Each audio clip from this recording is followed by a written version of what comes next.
Okay, so everything is working. I'm starting late. Nobody's going to want to join me because I'm starting late. I should have started this up 2 hours ago, but I had stuff to do this morning.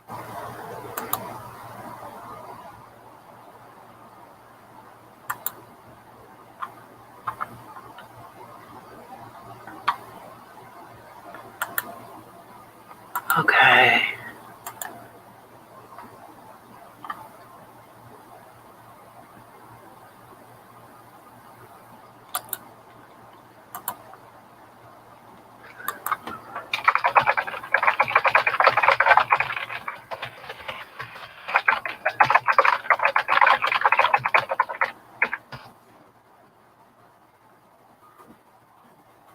All right, sorry, I'm like,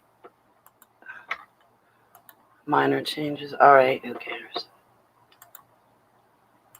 Jade! I'm like looking for my mic. I'm using this mic. Jade, I was praying for you this morning. I thought about you. Bonnie, I actually got to call you. So that was nice. Forgive me that.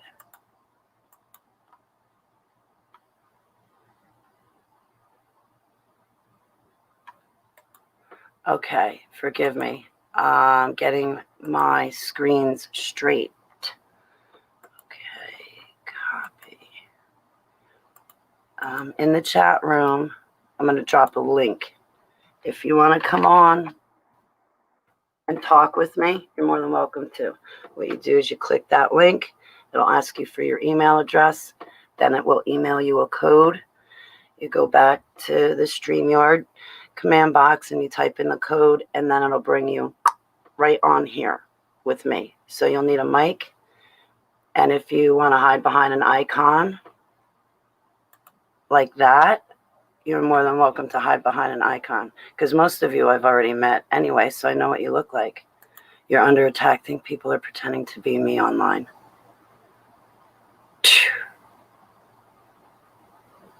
I pray for you while you're under attack. I'm under attack too. I was at the store this morning, and I don't know, I felt like somebody was drilling holes in the back of me. So I turned around and I'm looking through the store, and I was at the checkout counter and I'm looking through the store. I'm like, okay. And I guess the clerk lady came over. She's like, do you need help? Do you need me? Are you all right? I'm like, yeah, I'm fine. I'm just having one of those mornings. She goes, yeah, there's another lady over here having a bad day. I was like, I pray for her, and I hope you have a nice day. Some slanderous crap is going around. I am so sorry, Jade. I am so sorry. It's nuts. It's really nuts what's going on out there. I'm going through it myself. I feel useless to do anything. Half of me wants to be productive. The other half is not productive. I feel unmotivated, lazy, and I've got so much work ahead of me.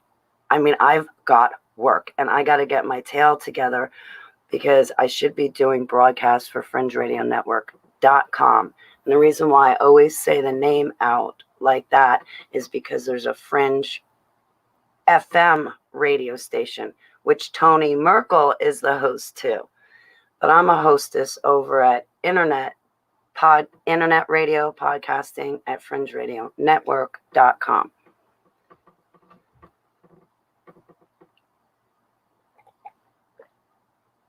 This morning, I did take a shower, so I'm not in my night clothes.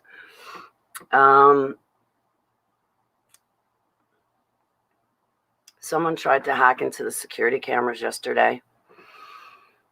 I hope it was just the police trying to chime in and they got confused on which network to sign in on. But I hope it was them. Otherwise, we've got some issues. Why is somebody trying to hack into our security system? And yesterday, that couple that always fights, the girl was taking pictures of me and my license plate as I was getting in my car to leave to run errands. And it was a good thing Hachi was on the phone with me, because I kept steady. My windows were rolled up, so she didn't hear anything I was saying. And I was saying stuff, but like I said, I was speaking to Hachi, not to her. She was taking pictures of me, so I need to contact the authorities and stuff like that. I really don't wish to play those kind of games, and I really don't need somebody doxing me. Oh yeah, there's something wrong. I don't want to get into it, but there's something wrong with that girl.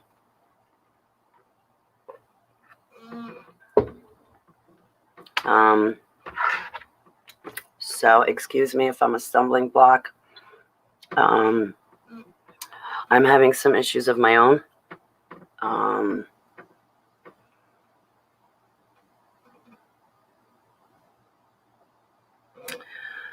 I bummed a couple of cigarettes from my friend yesterday. I'll be honest. I saw someone that I hadn't seen in 3 months. I have neighbors down the road that I used to see them every morning when I was cooking for food downtown. But this one guy, he never made me cook, and he was the only one to never make me cook out of everybody. People would see me downtown and be like, Holly's here. Will you make me breakfast? And I was a good cook. I was a good cook because I made it exactly the way they wanted it, you know, like their eggs, if they wanted it runny, I gave them runny eggs. If they were good, well done. I know that YouTube is screwing with my numbers. I know Nancy said it yesterday, but I know they're doing it. And you can just see the way it's dropping off all the time.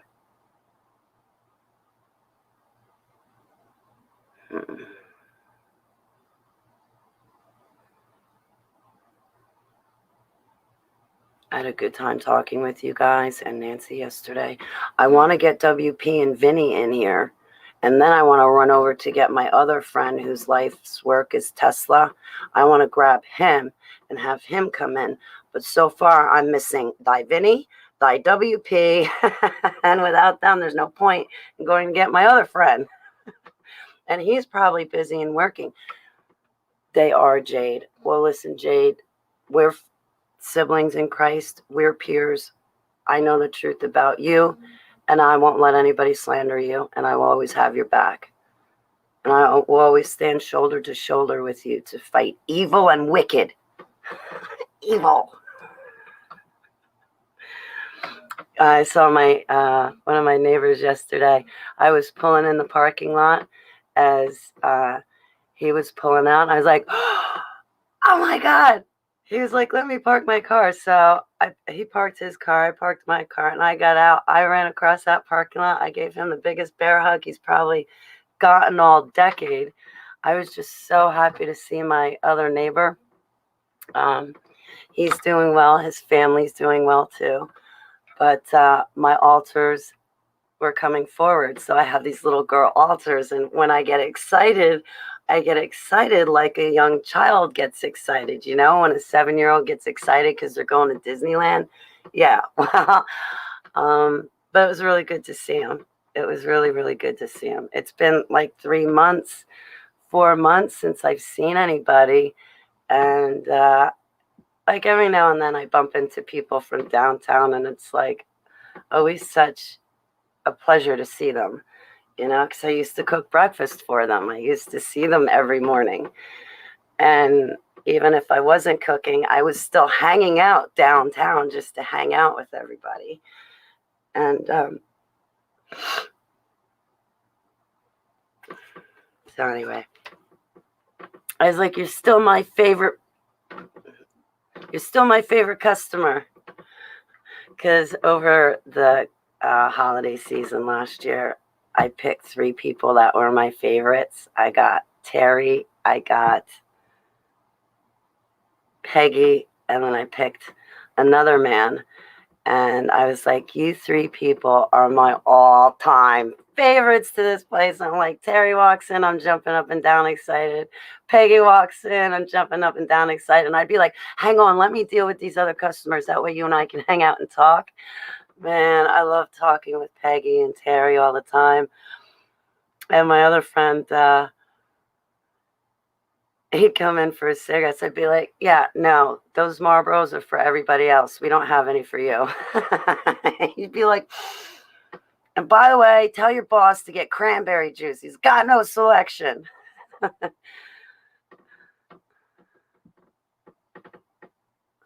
I'm like, I know. The only selection my boss has is my stash in the back of the coolers. And if anybody touches my stash in the back of the coolers, I remember one night coming in, it was right about closing.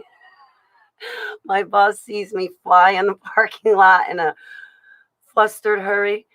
Hey, it's Michael Basham. What do I owe? The sheer pleasure and honor. I have to get my broadcast together for Fringe and do a good job. Right now, it'll probably just be monologues, and I'd rather have somebody on the show with me. If you want to join me here, there's the link to come on the panel, Michael. If you'd like to come on the panel, you're more than welcome to. Everybody's welcome except for the trolls, haters, gang stalkers, and exes. We will have no exes around here. No, no, no. Meanwhile, my ex is watching going, damn it, now I got to turn her off. I'm not welcome. No, I'm kidding. But no, seriously, no haters, no gang stalkers, and no exes.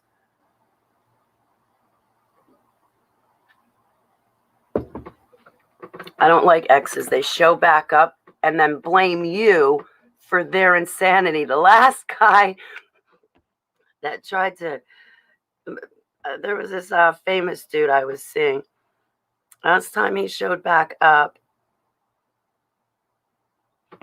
I was like, go away and stay away.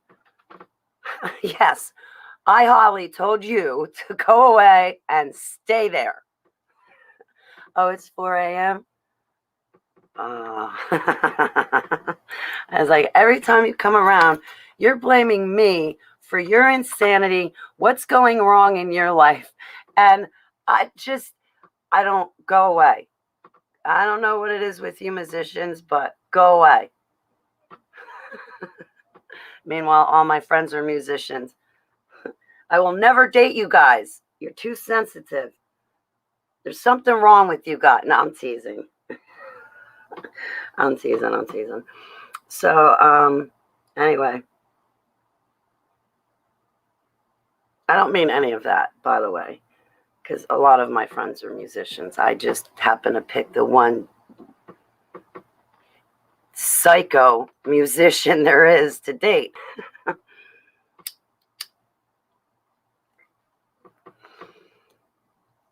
My friends were happy to see him go, though.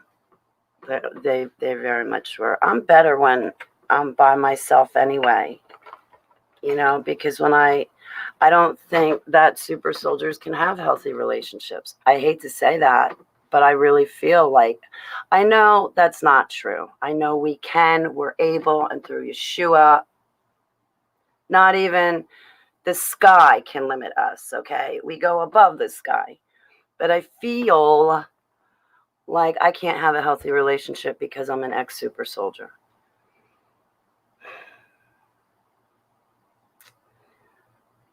And I feel like when I do date somebody, I just conform into them and put them before Yeshua, put them before myself, put them before paying my own bills. And I don't want to become the guy I'm dating. So that's why I think it's really important for me and my altars. It was a bridegroom feast that romantically won me over to Yeshua. That was the story that hooked me, that baited me to move towards Yeshua HaMashiach. It's the bridegroom feast, the story of the bridegroom, the way Jonathan Kahn in Lodi, New Jersey tells it. That's the story that made Yeshua feel approachable and obtainable and reachable to me. He didn't seem so distant. And I don't know, the way Jonathan Cahn had talked about Heavenly Abba in that sermon, it just kind of, it was romantic. It was intimate in a way. And that's the story that really got me to call Yeshua my golden bow. He's the groom and I'm his bride, his white hot silver arrow. And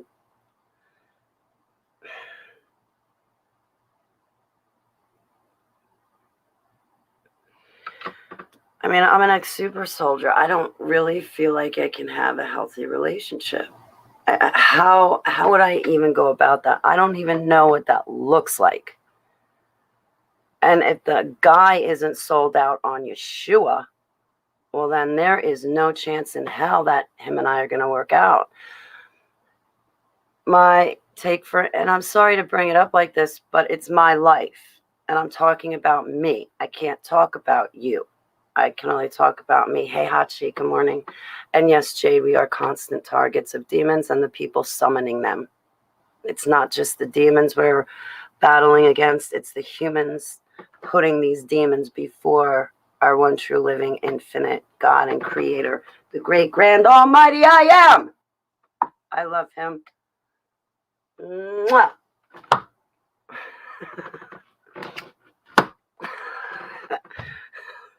Don't worry, my room's on the other side of this wall, okay? It's that wall that I shouldn't hit because that wall goes to the neighbors. Oh, big hugs back to you, Jade. Oh, I hate that feeling, the gnashing of the teeth, and you feel like something constantly nagging at you.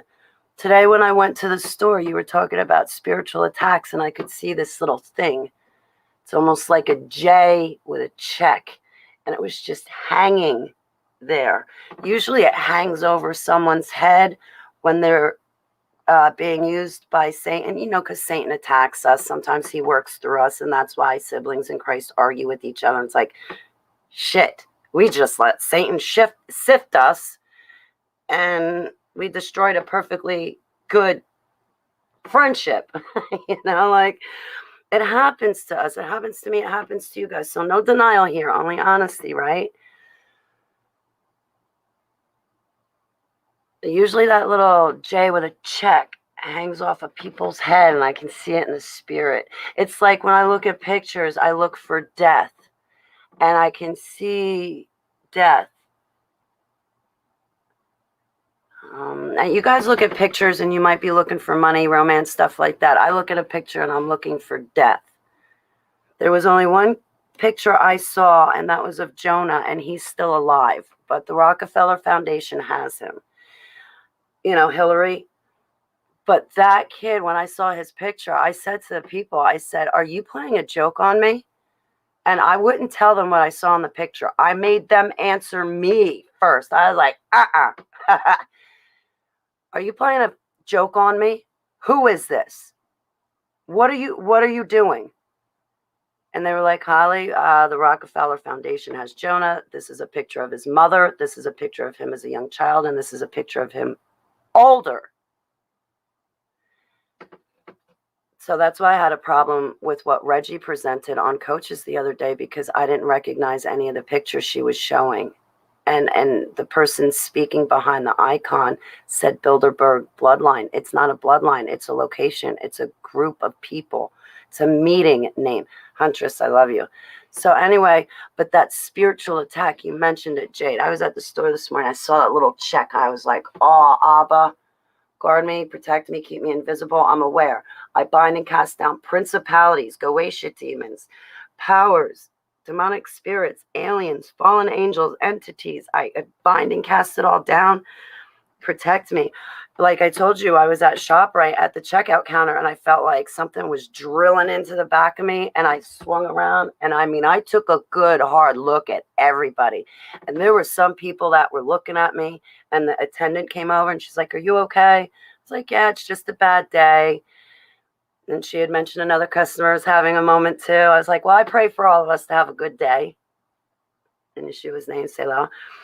And I walked out, and I kid you not, out in the parking lot, people were looking at me. I felt paranoia come all over me, like I did with that guy, Jim Gerard, which I have to find him. I'm blocked on the internet. I got to break down the block because I'm dead set on apologizing to Jim, and then I'll put the block back up and go away. But I really want to apologize to Jim Gerard. Girouard. I'm sorry. I apologize. But it happened with him. I got paranoid. Something flipped. I'm like, you're lying to me. You're deceiving me. You're trying to trick me. You're trying to discredit me. And I got totally paranoid, and I totally flipped the script. I can't, I don't know what to say to you or them or anybody. It happens. It really happens. Sometimes it's very much warranted that I'm paranoid, and other times it's not warranted.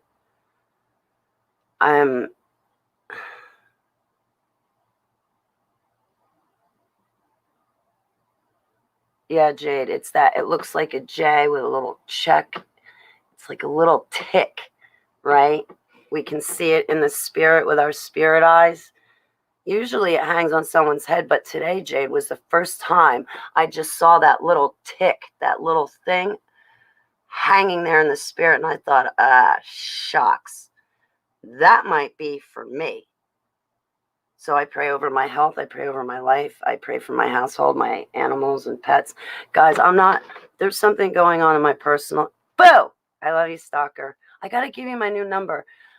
Man, I wish I could just post it up in one post and give it all to you at once, but I can't do that. I have to call you guys individually. I can't even put you on a group text because somebody will always respond back to it. And it's like, don't do that because now everybody got your message.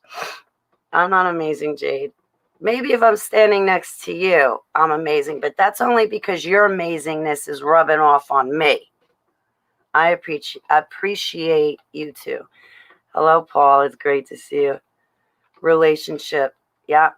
Paul, I have married on my relationship status. And if anybody ever asks you, you tell them, yes, I have 15,000 different boyfriends. They all have bigger muscles. Don't ask about Holly, and certainly don't hit on her. She's off the market, taken celibate, married to Jesus. Leave her alone. Just, if you want to be a friend to Holly, the doors are wide open for that. I tried to do right, Jade? Yeah, meet my brother Jade and Paul and Stalker and Huntress. Their muscles are bigger than you. There is no romantical life for thy Holly. Wait, did you see the last two? I wound up with a collapsed lung, fractured face from one. The other one, I got blamed for his insanity. He wouldn't even be honest with me when I called him out for tampering with me in the spirit. He's like, oh, I don't know what I do. Oh, don't give me, I don't know what you do. You astral traveled your ass over here to the place you wanted to have, that pavilion you wanted to, you know what? Yeah. And I saw you do it. You signaled to me, and now here you are. Oh, I don't know. I don't know what I'm doing. I'm not doing anything. I don't know what I'm doing.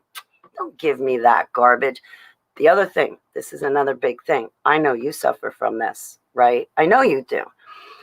If the other person isn't spent out, sold out, and 1,000% down on you, hey, Vave, they're not engaging in spiritual warfare, which leaves your doors open for you to suffer even more attack. I mean it on multiple occasions. I went to my ex and I said, listen, he laughed at me. Oh, whatever. Idiot. Listen, somebody is doing a sacrifice, a ritual, a chant, magic. They are doing sorcery over our relationship. They are trying to break us up. They are trying to break us down and rip us apart. I'm in love with you. I don't want this breakup to happen. Even Yudhe Vavhe is giving me dreams, showing me that our relationship is going to break up in 1 year from now. I'm telling you, it's going to break up.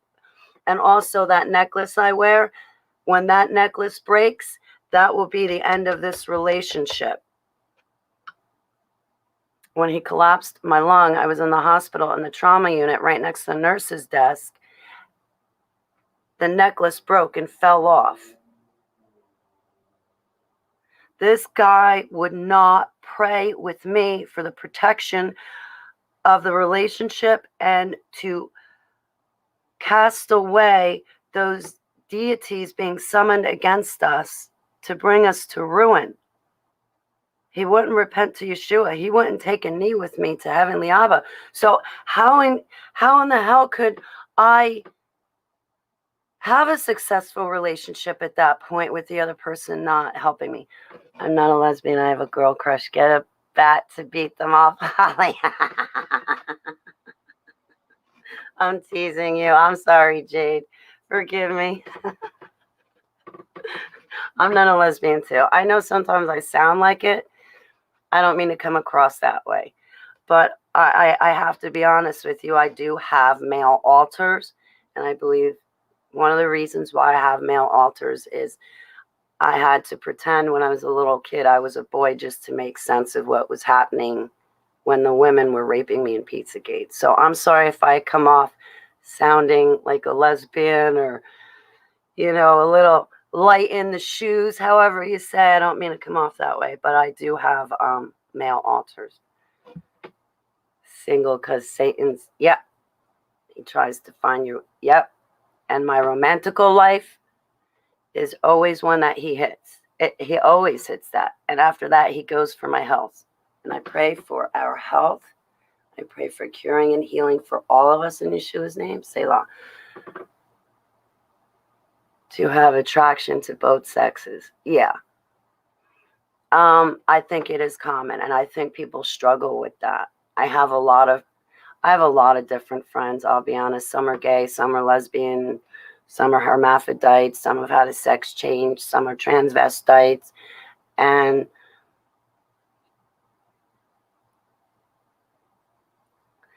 goes back to the MK. It really goes back to the MK Ultra. And even the average regular Jane and Joe, so to speak, John or Joe, Mr. and Mrs., just the average person, they are under mind control programming too because of the television, the video games, and then we have these Glen Towers sending out signals, which also put them in an altered state of mind. We were made to have sex with everybody. Yes.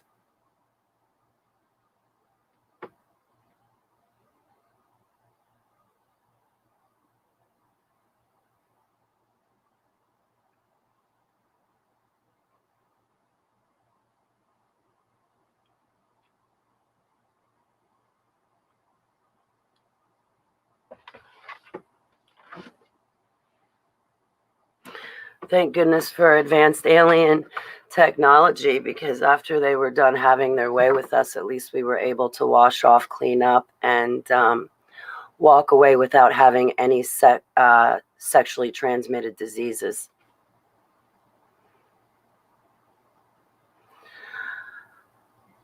I've been celibate for longer than 7 years. I have messed up along the way, okay? I have gone on dates, okay? But the majority of my time, I live celibate, alone and lonely. Well, I have Yeshua, my golden bow. I know it hurts you too, Huntress, and I remember you having to sit on a donut. Man.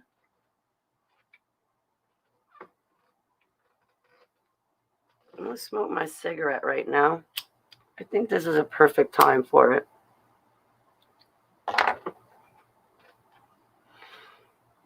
I have some things going on behind the scenes that Huntress knows. Lukert knows.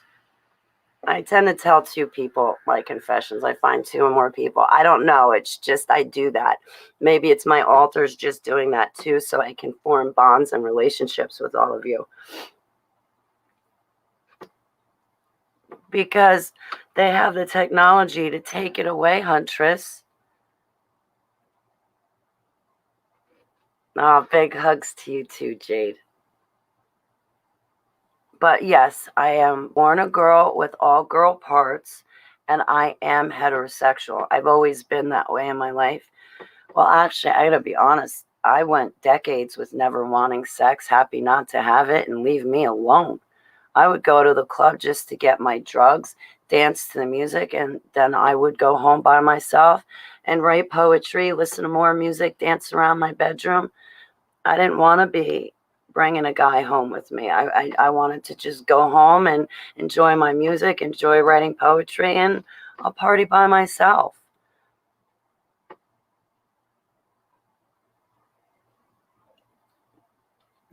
I don't have any STDs. There was one guy, oh man, I almost beat him up in front of his two girlfriends. Jerk. There was one guy I had seen and dated, and this is why you never date a college guy or a boy in college, because they're loose and they sleep around with everything and don't use a condom. So you guys, you ladies out there, be careful. And you men too, be careful of these college students, okay? They share more than just their dorms and lunch with each other. They share chlamydia and all that other crap.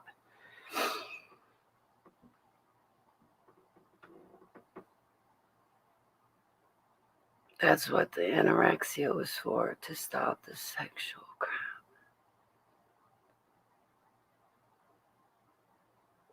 Wow. I almost called you Huntress. Wow, Jade. I can go without it too, Jade. I can. I'm going to talk about something real private and personal. And I'm going to bring it out public. I think I'm ready to, Huntress, and I think it could help other people. Right, Huntress? So let's stick with the honesty. We'll focus on honesty because Yeshua is the truth. So let every man, woman, and child and creature be a liar, but let Yeshua HaMashiach be the truth. He's the truth. If you guys ever want to deflate these, religious fanatical Christians, that's what you say. You say, let Yeshua be the truth and let every man be a liar. Now that we have gotten that down, let's start with Yeshua's truth, because you're a man and you're a liar. They hate it. It forces them to look in the mirror. Yes, I'm a human girl. I'm a liar. This is why we repent for our sins. Only Yeshua HaMashiach is the truth. He's the truth. You and me, we're not the truth. He is. So once we have that understanding down pat, now we may commence forth, hence with onward marching. Your standards go up. Yes, they do. I got your back too, Huntress. So I had an altar. She would feel alone and lonely. I'm celibate. Not all of my programmed pieces are compliant all of the time. I went into repentance and confession with Huntress, and I forget who else I told. It doesn't matter. I'm coming public with it now. So my program part would get lonely. Want to be held, want to feel a body next to her. And because I have decided to be celibate, and I've chosen this lifestyle, my altar wasn't compliant, and I found my altar summoning the wilds of the night to keep her company.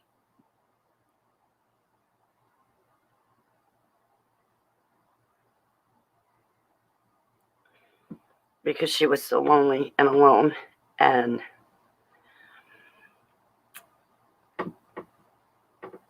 so I took both knees, and I still keep taking both knees, and I pray to reintegrate and become whole again. But I have since spoken with this altar, and I spoke with Yeshua, and I spoke with my support system, and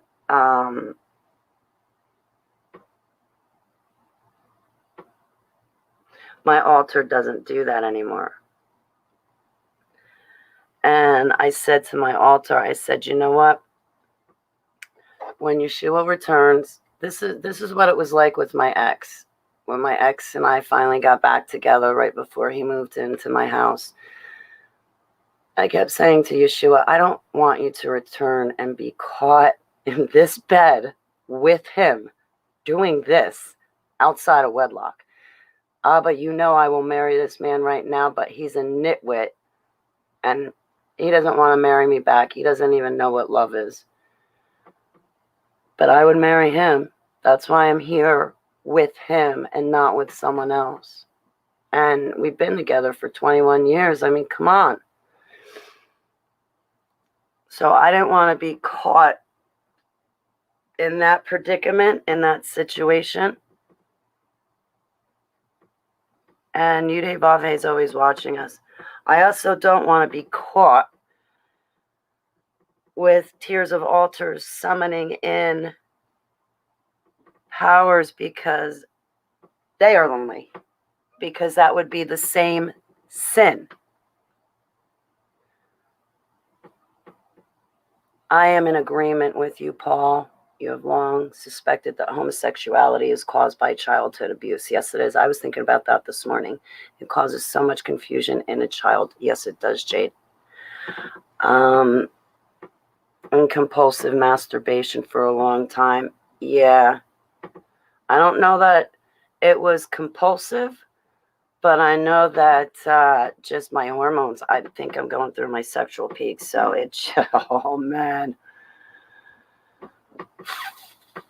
It just, sometimes it feels like it's just my body having hormones and I'm going through my sexual peak. I don't know what to say for myself.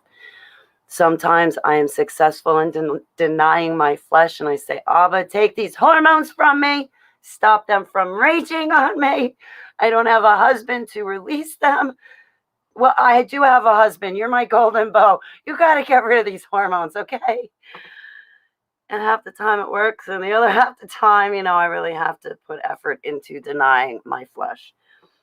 But I don't want to be caught having immoral sex outside of wedlock. I don't want to be caught with some spirit beings messing around.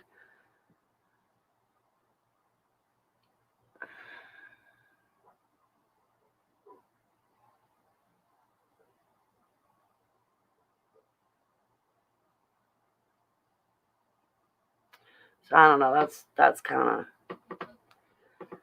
my confession and what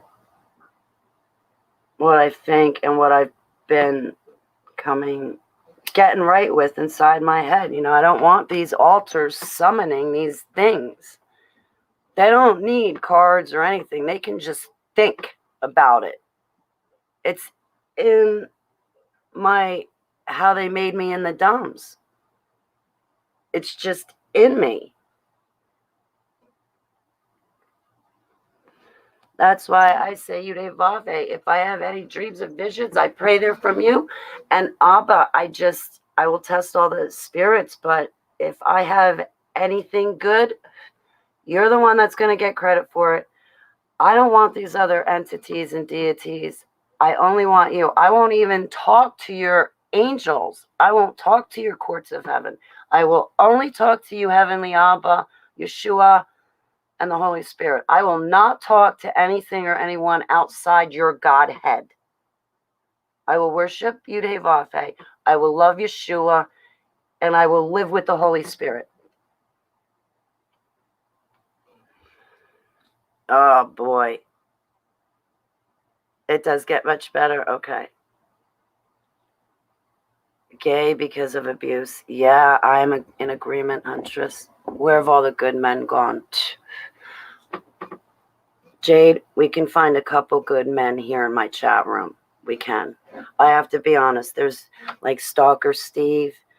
There's some good men still out there. Paul, but they're few and far between. Forgive me, Jade. Jade, I'm sorry. I have another friend named Jade. He's Black Ops.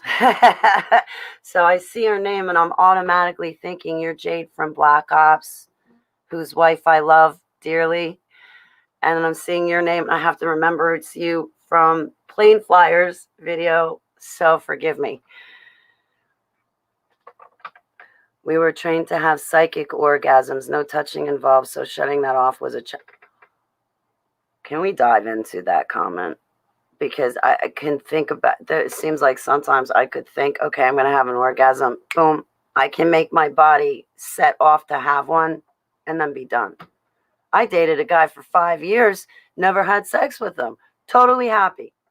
Slept next to him every night. Wish he wasn't in my house, but wish I wasn't so stupid to date him. And then I felt weird breaking up because now I got to get him out of my house to break up with him. And that's why you never live with somebody outside of wedlock. You don't. You don't. Don't get a. You just don't.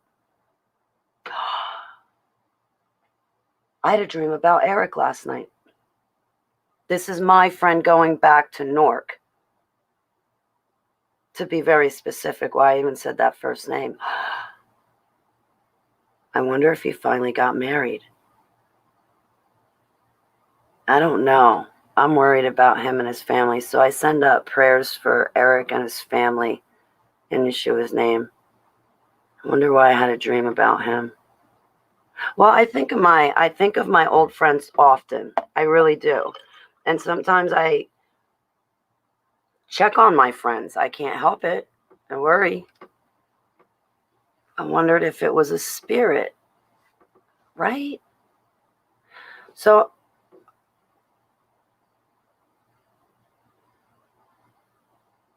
I think, I don't know, psychic orgasms, man. I was thinking about that from a story I heard from Michael Prince, Commander James Casbolt, talking about orgasms and that stuff from the dumbs. I got to go through Max Spears' video again. I can watch Max Spears' videos with you guys. We can watch them together. Oh, guys, we got to do that. You want to watch Max Spears' videos with me? That way I don't have to watch them alone and we can all sit here and talk and watch and be together, deprogram together. I look up to Max Spears and his work. I believe I was trafficked with him. I really want to watch his videos again because I feel that I can pick up on more now than even, say, 4 years ago. I think of old friends often, too, even ones I partied badly with. Parted badly with. I think of them, too, Huntress. But then again, sometimes the only way to part is badly. Sometimes they're just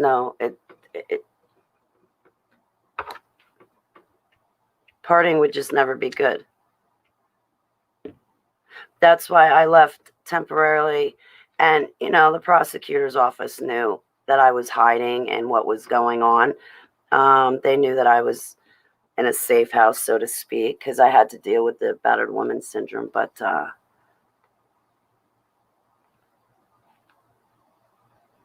there was no other way to part from that situation.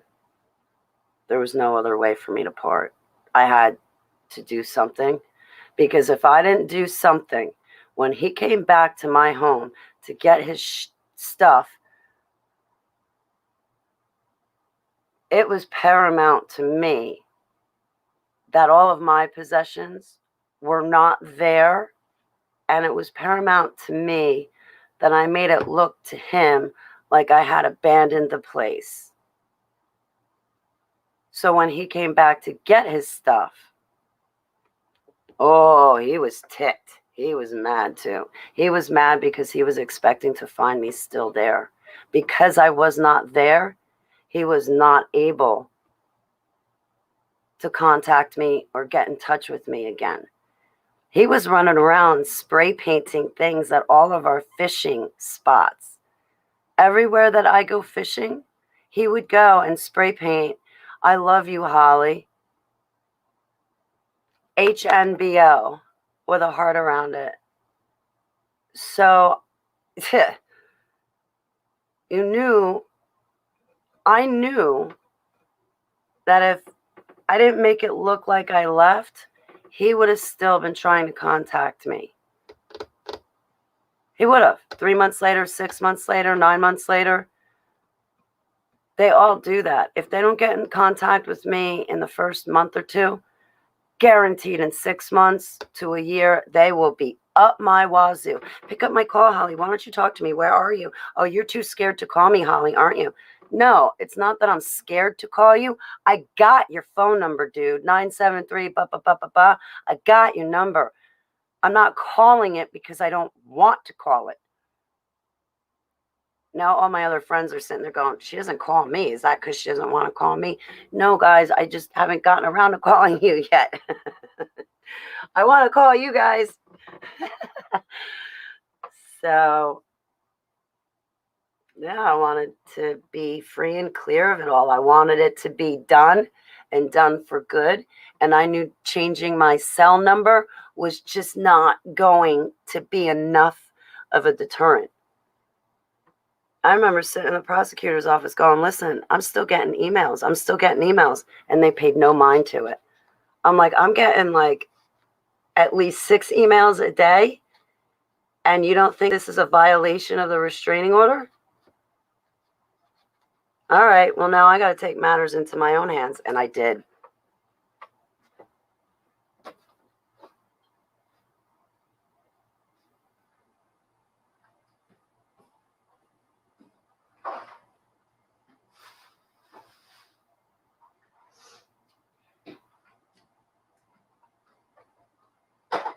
Hi, sweetie. Oh, I love you, Keepies. Oh, you're such a good girl. Anyway. So, yeah, people said, I wonder if your ex was a handler. Honestly, he wasn't smart enough to be a handler. He could. I wish I could say that, but I can say that to you guys in private.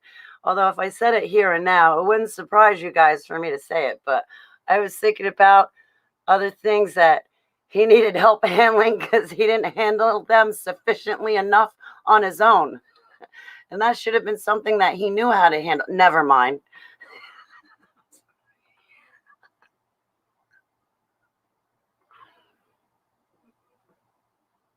I will get myself out of the gutter. Okay. I'll get myself out of the gutter. I'm sorry. I have found my parish priest on the diocese list. Oh, no, Huntress. A few years ago, the pastor of our Catholic school died. I had heard a few rumors that he abused kids. One kid in my class came out as gay, and if I ever cross paths with him, I will ask. Oh, yeah, and you know what, Paul? Pray. When I started talking about, because I know people, there's this really rich dude in New Jersey. I mean, very, very, very rich. But one day I was at his construction site, and I was visiting one of his employees. And one day he was like, Holly, can you answer some questions for me? Because I hear John talk about you and what John says, kind of. So I was like, sure, ask me whatever you want. And we got to talking, and he goes, Holly, when I went to school, when he was, I guess, in like grammar school and junior high, his parents would take him to church, and the priest abused him as well as his friends. And he was like, Holly, it was common knowledge that this priest did it to all the kids. We just really prayed that it didn't happen to one of us. But this priest was known for it, and he was there for many years. I was like, why didn't you say anything? He goes, what was I going to say, Holly? What was I going to say about the priest raping me?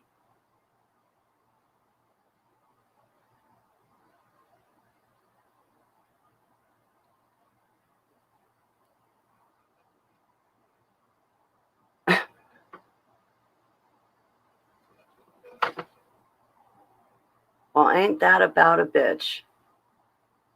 You can't even turn in the predators and the pedophiles because they are so well dug in and protected, and they're protected by Masons.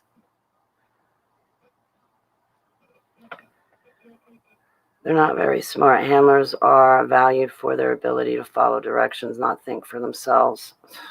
I think Maryland, I think that was handlers. I think they were paid to handle me too. My ex couldn't even follow instructions. Couldn't even read out of one eye. Nah. I went for the ex for all the wrong reasons, is what happened. I chose him for all the wrong reasons. I didn't choose him because he had a brain and he had a high-paying job because of his brain and that he was still educating himself. I picked him for the wrong reasons. I picked him because he was... Never mind. I picked him for the wrong reasons. But those other people, Huntress, those other people, I mean, I was smack dab in the middle of NSA country when I was in Maryland. My friend came down to visit me. She came down for a conference, and I went over to her brother's house. She's like, oh, yeah, my brother's like this big wig over at the NSA. I'm like, you know what? I actually feel safe here with you guys being the NSA than I feel safe over there with that NSA. Because you guys aren't trying to handle me. And I was like, I am not allowed to tell you where I am, but here's where I am. Let me write down the address and the phone number for you, and I want to make sure you have the full address and the full phone number of them, as well as a picture of them, because they told me I'm not allowed to tell you where I am. Now, you know I'm in Long Valley, New Jersey, but you're not allowed to know that I'm in Tennessee or Maryland or California or Oregon right now? No, unacceptable. Here's the address where I am. Here's the phone number. Here's the people's names that I'm with. Listen, guys, if anybody tries to tell you that you have to live like a celebrity and you can't tell anybody where you're going or what you're doing, red flag. If people want to know where you are and who you're going to see, and it's like your godmother and somebody you've known for 30 years, but those people won't let you tell people you've known for 30 years where you are, that's a red flag. Those people told me I wasn't allowed to say where I was in Maryland. So you know what I did? I turned around to every single person I knew and gave them the address and said, please don't let them murder me and kill me, because this is what they did to Max Spears. They took him way out into Poland, language he doesn't know, people he doesn't know, on territory he's not familiar with, and that's where they did him in my humble opinion. And now you're bringing me down to Tennessee, traipsing me all up and down the eastern seaboard.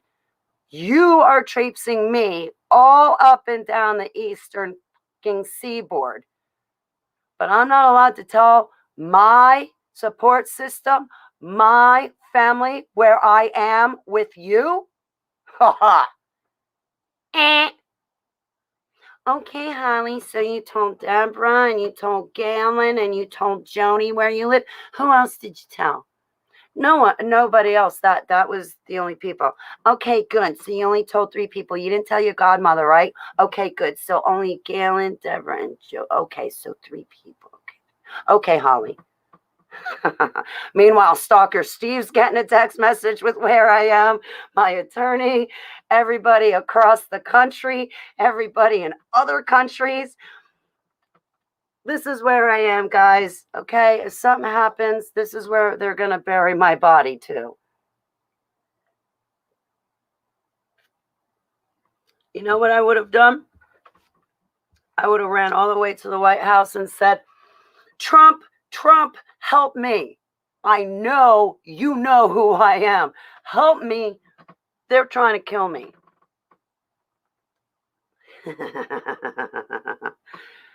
Oh my gosh, they do. They do. Do you see the hardship that Nancy Owens went through with her testimony? I'm getting off topic, but it's a total mind fuck. MK Ultra is a total mind fuck. And by the way, I learned from my brother Doug, who I love. He's my favorite. I do believe, if I learned it correctly, Doug said FUK fuck was how you would cast away demons back in the olden days. And I gotta tell you, there's sometimes, hold your ears, there's some times where I get flustered. I'll be like, get the fudge out of here to a demon. It's like I get so flustered, I'm like, flip it out of here. In Jesus' name. Fire truck. Fudge.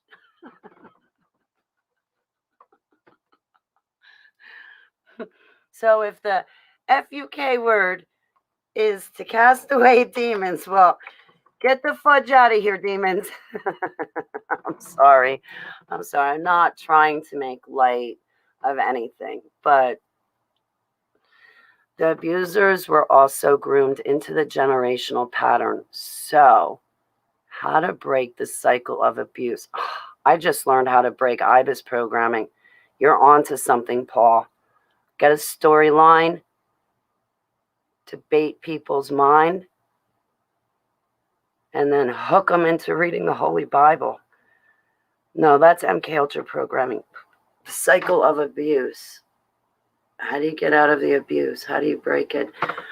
Openly confronting and discussing the topic is the first step.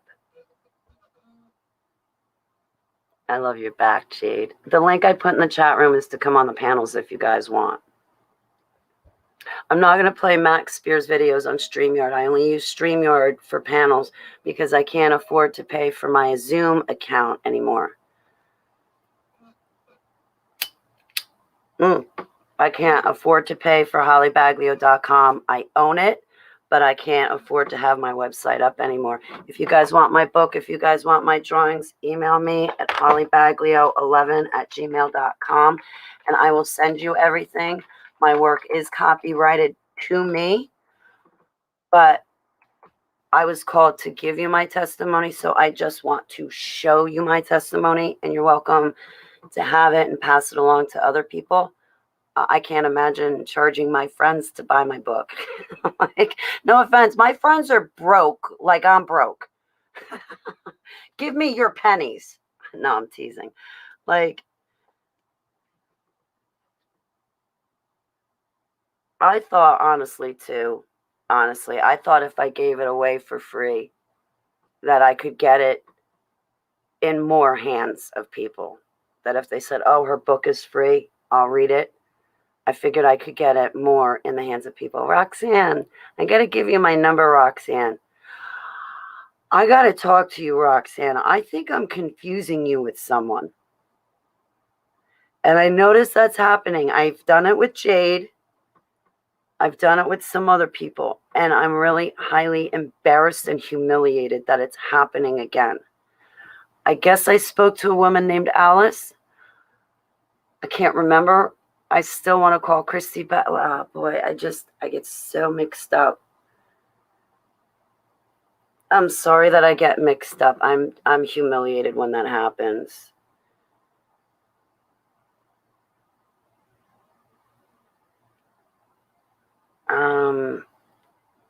My PayPal is the same as my email address, hollybaglio11@gmail.com.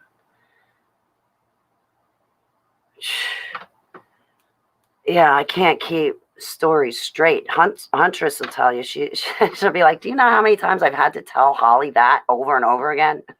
She got a bad memory. Seriously, like, and then I'm so embarrassed because then like Huntress will be like, well, she'll get into her story and then I'll be like, oh yeah, that's right, now I remember. But usually when like you guys tell me your stories, I sit there and listen to it and it plays out in my head like I'm watching a movie. Like, it's like I actually feel like I'm there with you and going through it with you, and like I can see it from your perspective. And that leads me to another thought. Do you want to know how I know you guys are lying to me? Even if I tell you my secret, it doesn't matter. You still can't get at it. Do you know how I know you're lying to me? One of the ways I know that you're lying to me is that if you go to give me your testimony, and I'm listening to your testimony, and you're telling me how Yud Hey Vav Hey plucked you out of the darkness, what he's done for you. If you're lying to me, I won't be able to put my feet in your shoes. I won't be able to have your testimony play out before my eyes like I'm daydreaming. So like while I'm listening to you tell me your experiences, I can also envision it playing out in my head. So if you guys are lying to me, I won't be able to, it won't play out in front of my head. I won't be able to see it. I won't be able to put my feet in your shoes because you're lying to me. But when you're telling me the truth and you went through it, I can see it.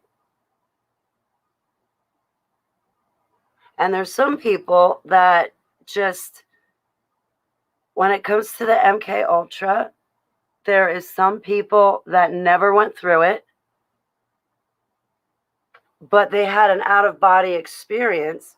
So their spirit or their soul, whatever you say, when they were pulled out of their body, they went through it in the astral realm, which is very much real as this physical world we know it. And sometimes I feel the spirit realm is more real than this solid table that's sitting in front of me right now.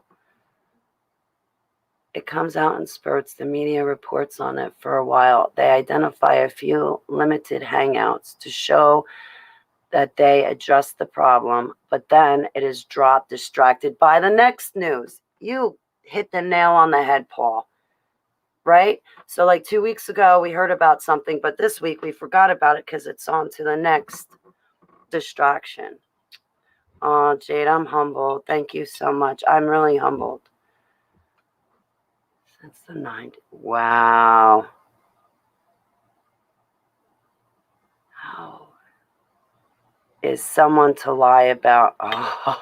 Oh, there was one chick that stole Brooke Federline's testimony, and she stole my testimony. Oh my God, poor Brooke Federline. I know she's my friend because she puts up with me in all forms. I got in touch with Brooke Federline. I was like, Brooke, I kid you not, I was like, Brooke, oh my God, do you see what Madison's doing? She stole your testimony. Oh my God, and I mean, this girl did a live stream and she's like, oh yeah, Holly, I did an interview. How do you like it? Come see it, come see it. And while I'm listening to it, I was like, this fucking chick even stole my joke. You know how everybody says it's a round earth versus a flat earth? Well, Holly Baglio's coming up with her own category, my own category, and I'm going to say the earth is a triangle, right? Because look at the pyramids, the triangle, and the capstone is the eyeball. Yeah, so our earth is in shape of a pyramid, and on the inside, it's warehousing all the aliens. That chick even stole my joke word for flipping word. So anyway, Brooke's like, I guess Brooke had just woken up or something, and she's looking at her text come across. So, she gets one with me starting to flip out, another one where I'm just totally gone, another one where I'm totally off the rails. So I guess like about 6 hours later, when she's finally free to like pay attention to what I was telling her, she looked at that interview Madison did, and she was like, oh my God, Holly! I was like, I know, right? Right? Then Brooke's flipping out then. I'm like, right? I was like, Madison, I even went to that girl Rose. I was like, you stole my copyrighted material. That's my autobiography. It's copyrighted to me. Take down your video. Do you know Rose and Madison wouldn't do it? I was like, fine, leave it up. You guys are trash anyway. That's your work. That's your fruit. You're trash.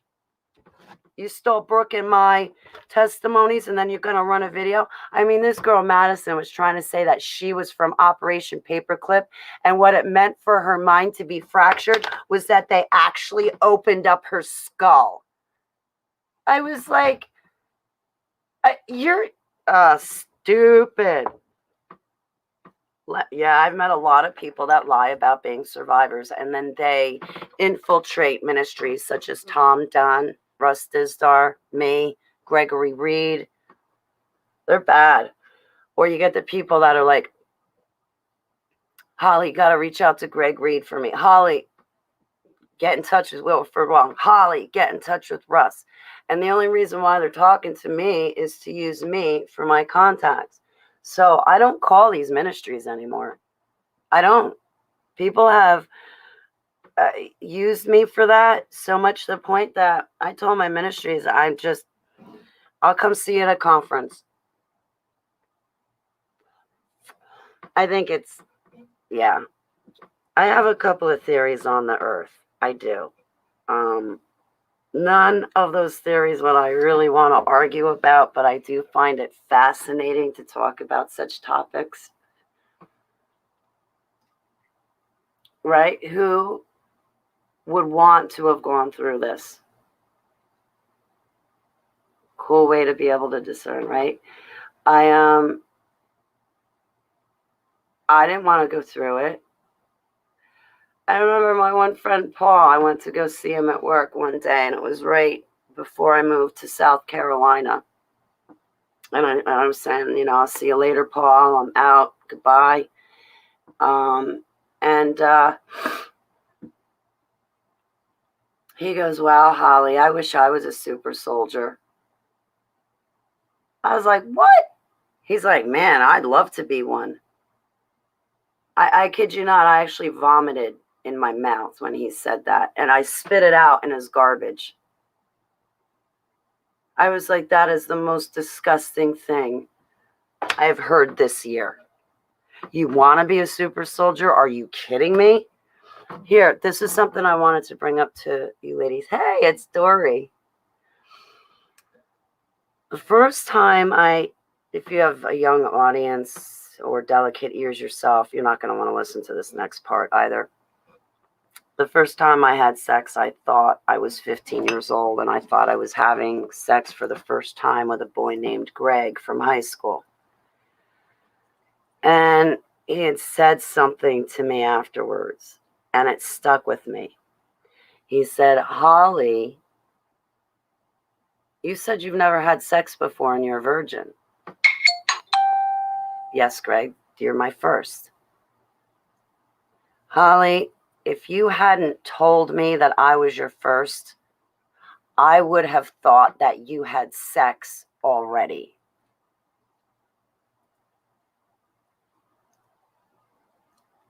I was like, I don't understand. Did I move the wrong way? Like,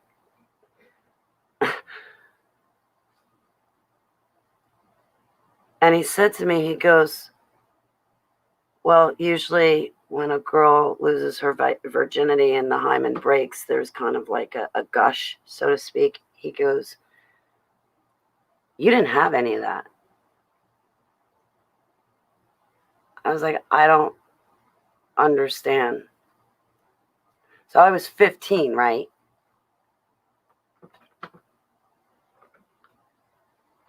Fast forward to me and Stephanie going to Expelling the Darkness conference. I haven't spoken to Stephanie in so long. I'm like actually worried she hates me right now. And I love that woman. I worry that you guys get mad at me and then want to terminate your friendship with me and that you never want to see me again. And it brings on heartbreak. It's hard to fathom. Anyway, so I went with Stephanie to the conference, and her and I got talking. And she told me of an experience that she had.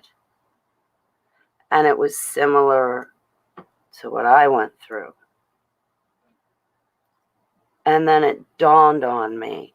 I mean, for 7 years, I'm staring at it, looking at things, but it's not clicking. It's not registering in my head. But when I spoke to Stephanie, it registered. And I was like, oh my God. So Greg from Ridge High School definitely is not my first. And then, of course, you have to fight the spirits. You have to fight the bad voices. You also have to fight people's opinions that have gotten into your head previously. So you need to fight your way through all of that garbage to get to Yeshua, which is the truth. So I was like, wow. Okay, now it's registering, Stephanie. Now it's clicking.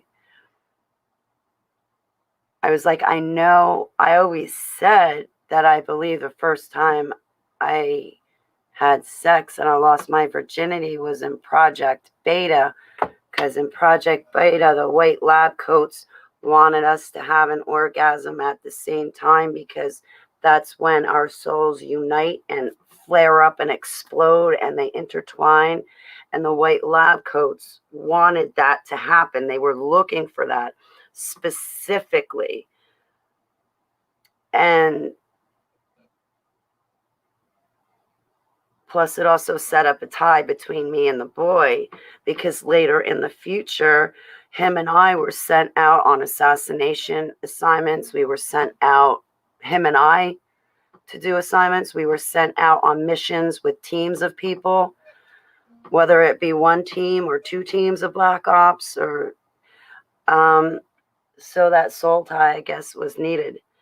But the white lab coats themselves were studying how when you, boy and girl, when they're together, they're supposed to be married and in love. And when they have sex, they have an orgasm together at the same time. And your souls intertwine with each other. Your souls kind of like explode and flare up.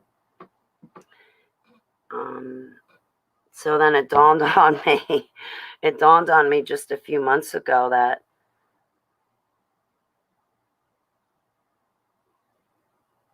it just, it registered with me. It just dawned on me. And it really made my life in the dumbs feel more real to me than my normal life I lived is real, if that makes sense.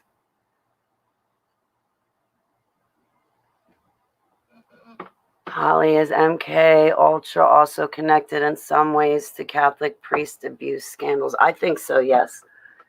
Yes, I think so too. I think these priests use these mind control techniques on people to lure them. Hypnotism techniques, because you don't want your victim remembering that you just sodomized them. Oh, Jade, I'm humble. Thank you. You didn't either your first time, Roxanne? You didn't either, Huntress?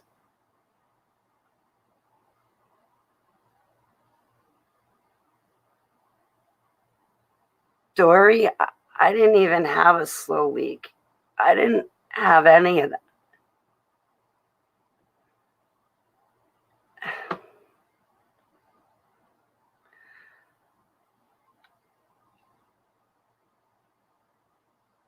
Hey, it's Joanne. I love you, sweetheart. How are you? It's great to see you.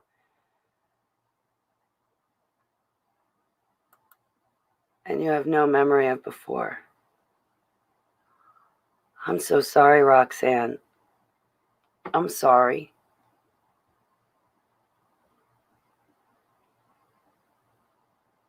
Well, when children are molested as children, that's another reason when they grow up and women go to have sex for the first time, they don't gush or even have a leak. It's because they were already raped and that was taken from them. I know that people's bodies are built differently, but for me, I don't know, it just really hit home. It really set me back. I remember driving the 8 hours from Ohio back to New Jersey going, So Greg wasn't my first. Half of me was like, thank God that lush loser wasn't my first. Thank you. But the other half of me was like,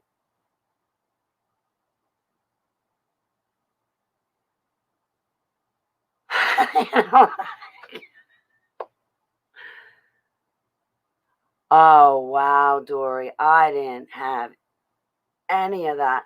I had 2 drops of blood just because I didn't have any of that. I didn't have any of that.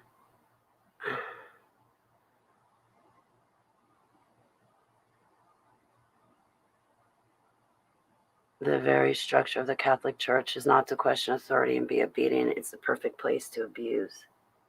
Hey, Jamie, how you doing? How important you are, Jade. Humbled, Jade. I'm really humbled. I'm humbled. So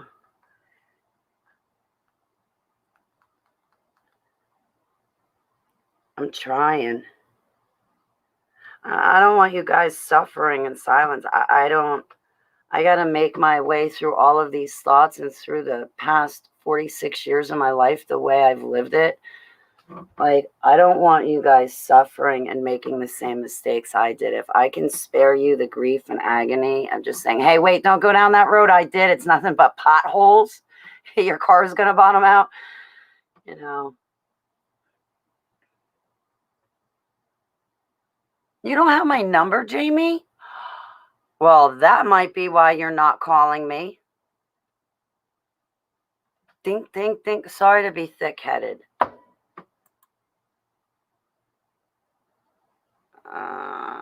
Trump doesn't need my cell phone number. Kevin McCarthy, who's that? Who are these people emailing me?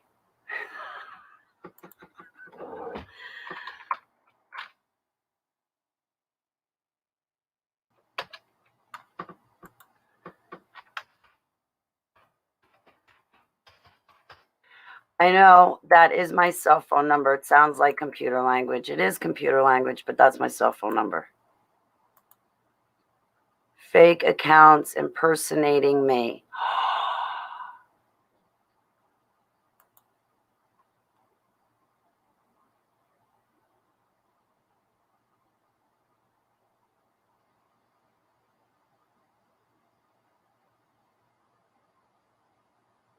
Okay, people, a call for an uprising.com. There's others online impersonating him. We know his voice, right? We know his voice. So we'll know if it's him or not. I like, I don't even know what his name is, a call for an uprising. I want to talk to him, as a matter of fact, but he's probably never going to take my call or give me attention. But I want to ask him about his past, how the hell he got turned on to some of these topics he talks about. I'd love to run a show with a call for an uprising. I'd like that. I'd be like, I got you on the phone. Hang on. We're going to record right now. We're going live right now because I don't know if I'll get another chance to talk to you. It was like when I was talking to this guy, Jim, the other day. I was like, man, I should have hit the record button from the second we got on the phone. From now on, guys, I'm taking our calls from Skype and I'm recording you. You guys have the best comments, the best topics. You share your information. It's like so interesting, intriguing. It stimulates my mind. That's another reason why I am here, while I am highly triggered, is because you're stimulating my mind. I can kind of, for a couple of seconds here or there, break out of the MK Ultra fog long enough to kind of come up for a breather, to be like, I love you, Yud Hey Vav Hey. And then, inside my mind is the chaos all over again. Yeah, I'd like him to come on Fringe Radio Network and do a show with me. We won't be censored there. I don't really feel like I'm censored on YouTube anyway. YouTube and I get into fights. You can tell when YouTube and I are having a lover's quarrel. We had a 60-day lover's quarrel not too long ago. Or was it 90 days? I don't know, but I was sore at them. They are trying to cause division.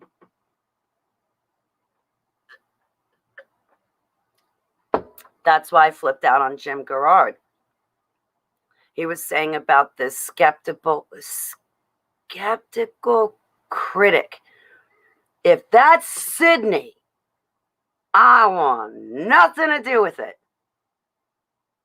He is an atheist. And he tried to twist my words around, and he tried to complicate me in the death of Max Spears. I was like, you rotten, foul mutt, Sydney? You want to go like that? Commander Casbolt, you live in that country, right? Go take care of that atheist. Go school him. In the astral realm, of course. Only in the astral realm, because an atheist doesn't believe in any of that. So that's why you got to go screw with them in the astral realm. You got to truth shock them a little bit.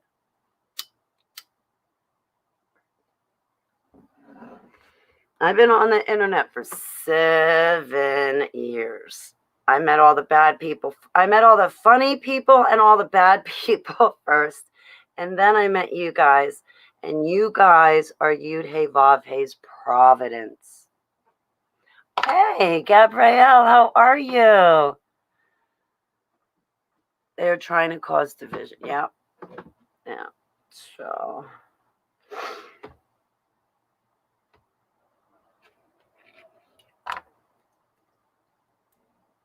I still can't believe this is my life. And I got to say again, I know I said this all day long yesterday, but Black Ops, I can put it down now. I can give it up. I can put it down. I can leave you guys alone. This is what I was after. I can finally put it down. Because I found a key. I found a trick to try to help me out of the MK Ultra. So far, it's not working for my appetite or the cigarette smoking, but it is working to bring peace about in my mind, make me feel like I have more control over the situation. Peanut and Casey have been constants. I love Peanut. Casey, I love Casey too. Those are beautiful men right there. They are absolutely gorgeous, beautiful, brilliant, smart brothers in Christ and peers and men. That's why I say, if you come in my chat room, you will meet some men. But as far as the rest of the world, you said it best when you said, where did all the good men go?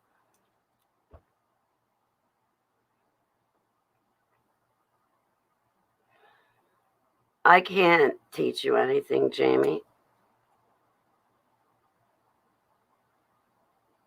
Yeah. We can talk about it privately. I haven't tuned in the past couple of Saturdays to Plain Flyer, not to be rude. It's just I had an interview last Saturday with the triggering. I thought, okay, if I get into Plain Flyer's chat room, I'm going to while out with the MK Ultra. I'm going to take away from the message. I'm going to disturb all my other siblings in Christ. And then they're not going to want to be friends with me anymore. So that's another reason why I've been staying away from people's chat rooms. That's why you don't see me anymore. Like, I'm half tempted to use one of my other IDs so I can still come in and chat with you guys. You won't know it's me, so I can kind of fly under the radar. But then what the hell is the point of that? What's the sense of that? Ooh, I'm skinny. Look at that.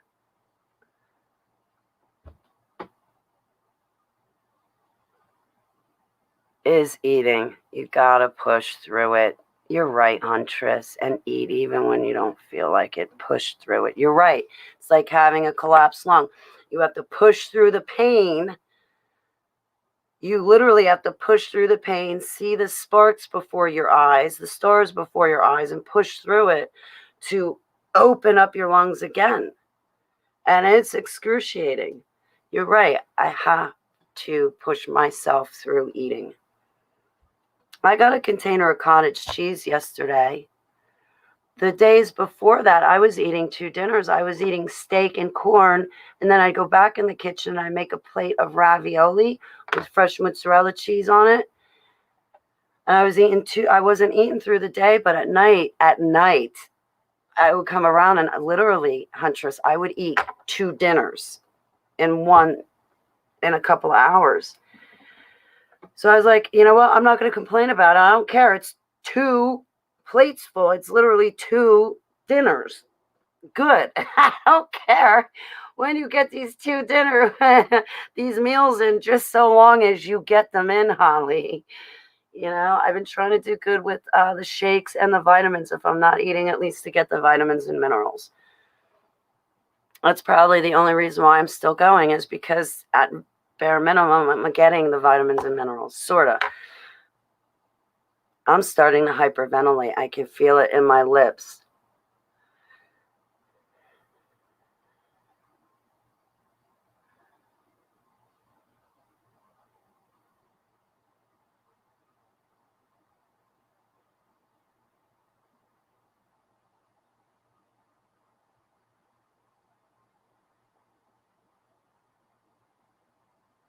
You know what? I started doing my own Holy Bible studies myself because I got so frustrated.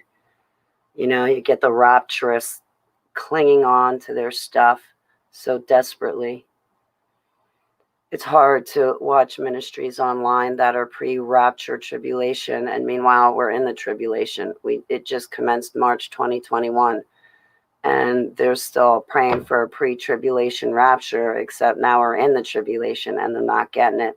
I find it really hard to listen to those ministries online anymore.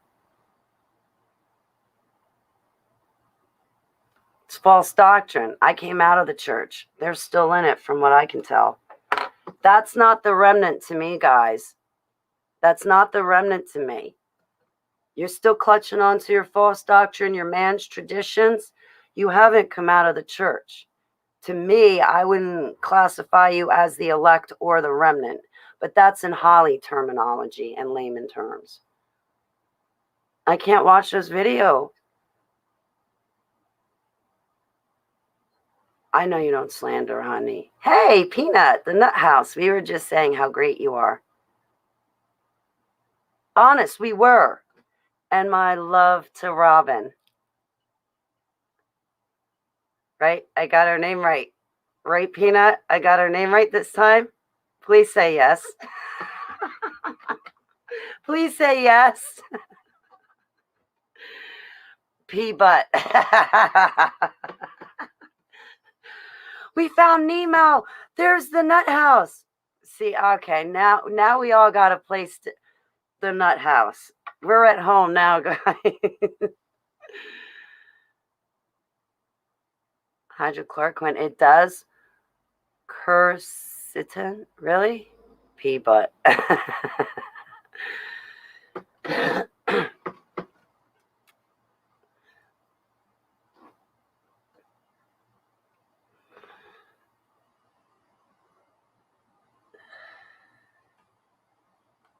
Oh, you're probably at work. I'm running panels, but I don't have panelists.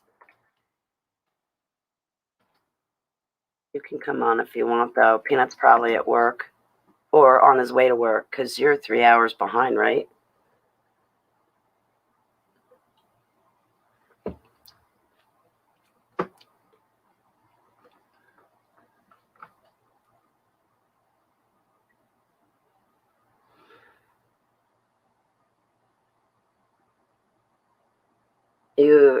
I'm at work in 2 minutes. Okay, Peanut. Next time, give my love to your girl. And tell all your friends I said hi to, because I miss your friends too.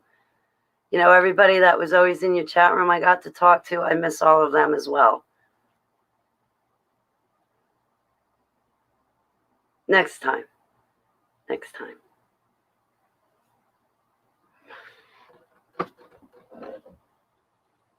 happy. I'm happy. Yesterday, I got home. I bumped into somebody when I was pulling in the parking lot. I bumped into somebody. I gave him a hug, which is out of character because I never really hug people. Like at a conference, yeah, but like my neighbors and stuff. But I hadn't seen them in like months upon months. And him and his family are very, very nice people. But I was so happy to see him. I almost came back online and said, guess what, guess what, guess who I saw, guess who I saw, my most favoriteest person in New Jersey. I want to dox myself by accident. Perhaps, Peanut.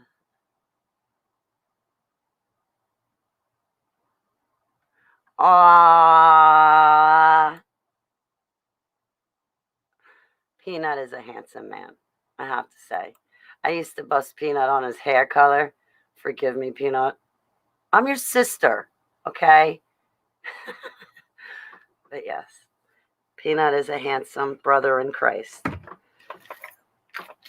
But then again, my sisters are beautiful women in Christ, okay? So you guys are just as good looking. Honestly, I feel like I'm surrounded by beautiful people. He's a giant, Dory. He's a giant. He could be a god with his hair color, Dory. That's what the nut house could be. A god. He's got red hair. Warning signs. She comes in here, she's got red hair too, but she's pretty. How giant? The red hair kind giant.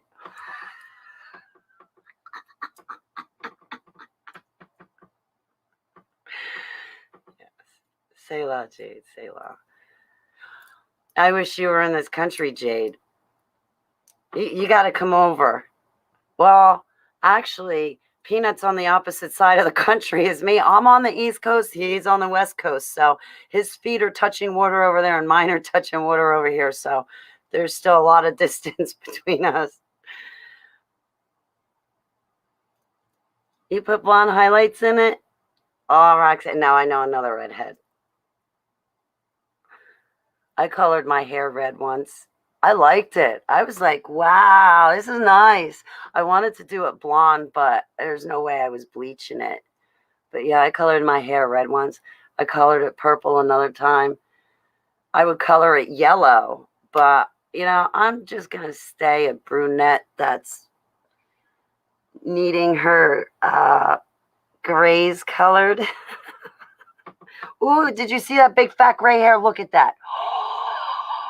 Ooh, and look at that one, and that one, and that one.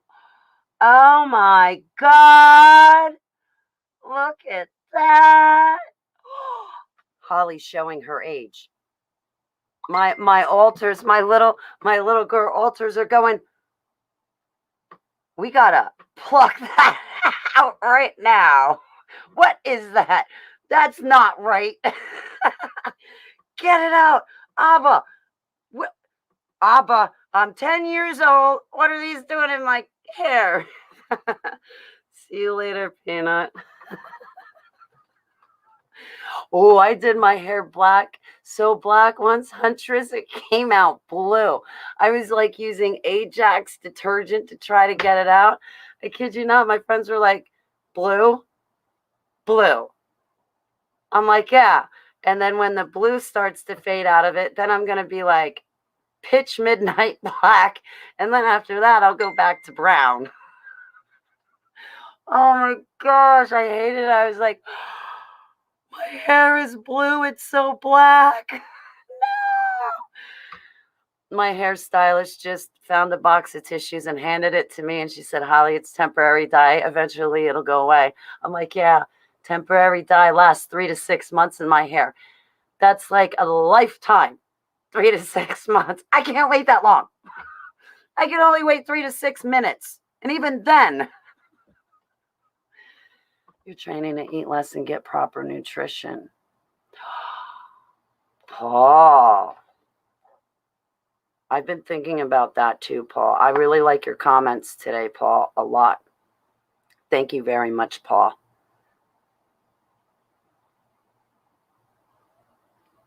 How tall are you? You're 5'11"? I'm 5'6". No way you're 5 inches taller than me. Get out of here. I'm 5'6". No. Yeah, tall like. Well, look at her picture. Dory, just look at Dory's picture. She could be a model. You're 5'8"?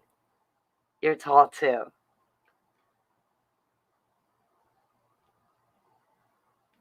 It's at the top shelf for us.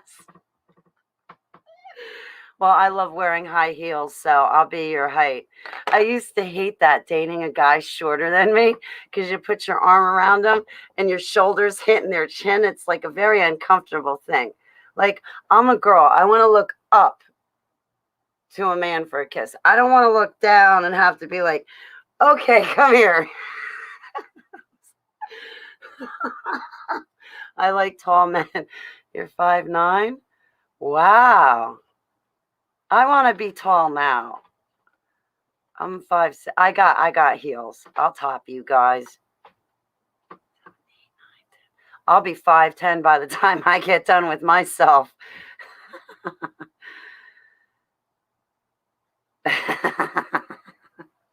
You like short guys?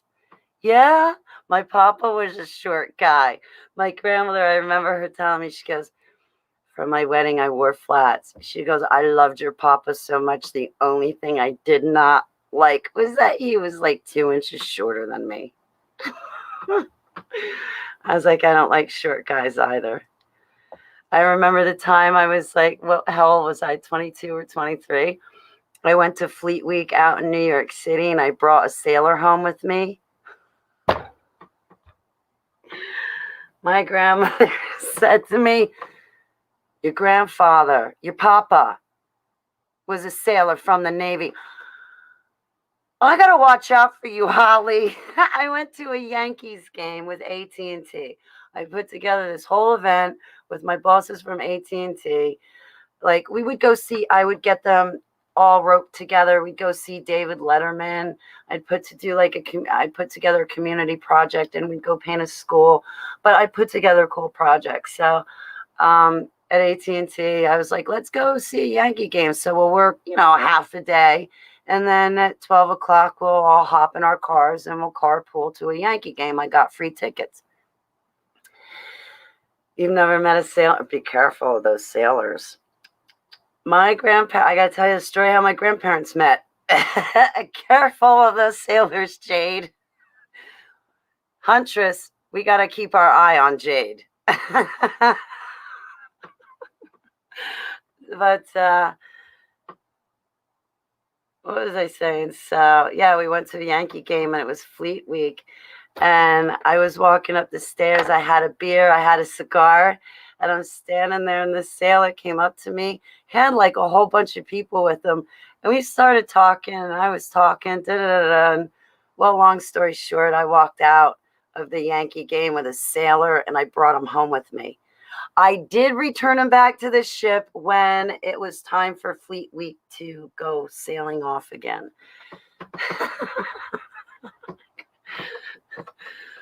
And I kept his hat for a long time too. My ex threw the hat away, but yes, I had his Navy hat for a very long time. I kept track of him for a long time, but but then okay, so the story with Grandma and Papa. My grandparents on my mother's side that raised me, my papa was SCI Navy on a minesweeper ship. And my grandmother was always a military wife. Grandma and Papa had been married once before. But Grandma and Papa went on one date, and my grandfather proposed to my grandmother right then and there. My grandfather came back to her. They went on a second date, and he's like, I am marrying you right now. We're done dating. We're getting married. And that was it. My grandmother got married to him. That was their courting process. Will you marry me? On the first date. The second date. The dating's over. We're getting married. Alrighty then. No fuss, no mess, no drama, just done. Okay, cool. And they were married their whole life. Well, it was their second marriage, but they were married up until both of them passed away. You know?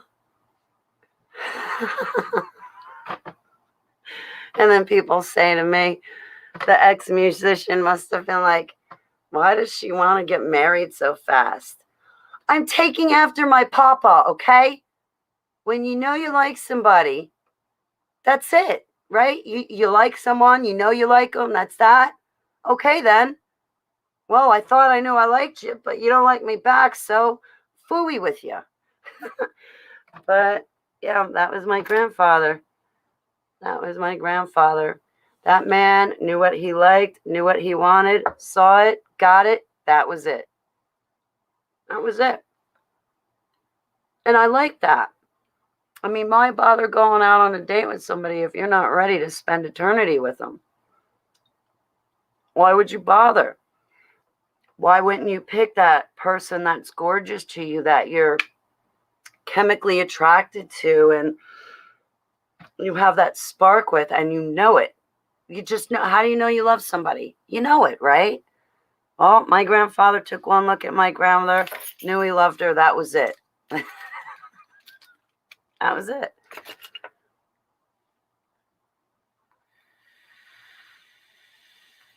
Insisted on me. Oh boy, Jade, I am with you.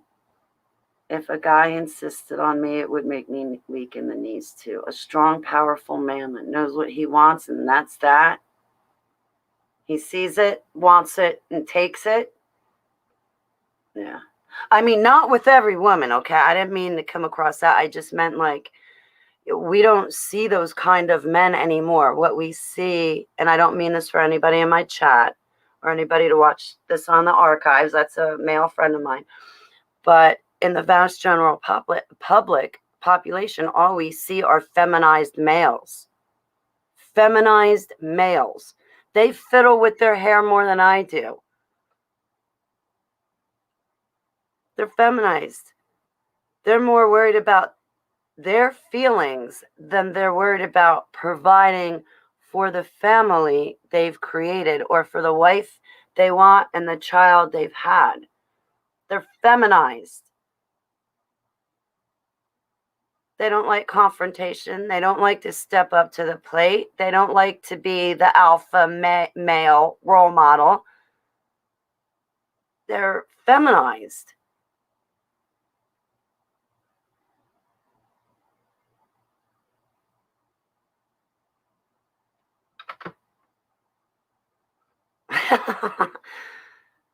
Oh, rare love story. Yeah. Yeah, Roxanne. Twin girls.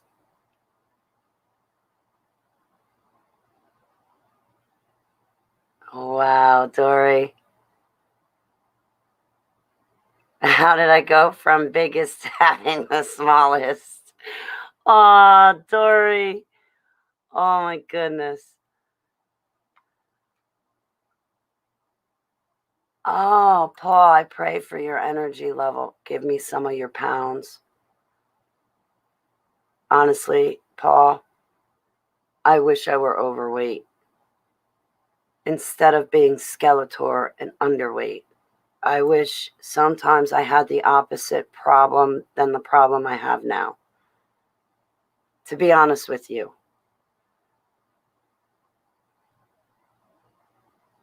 You know what I do, Paul? I fill up on liquid. Sometimes my downfall is that I'll drink juice, Gatorade, what have you, and I will fill up on liquid versus filling up on food. Oh, I'm humble, Jade. I'm humble. Thank you.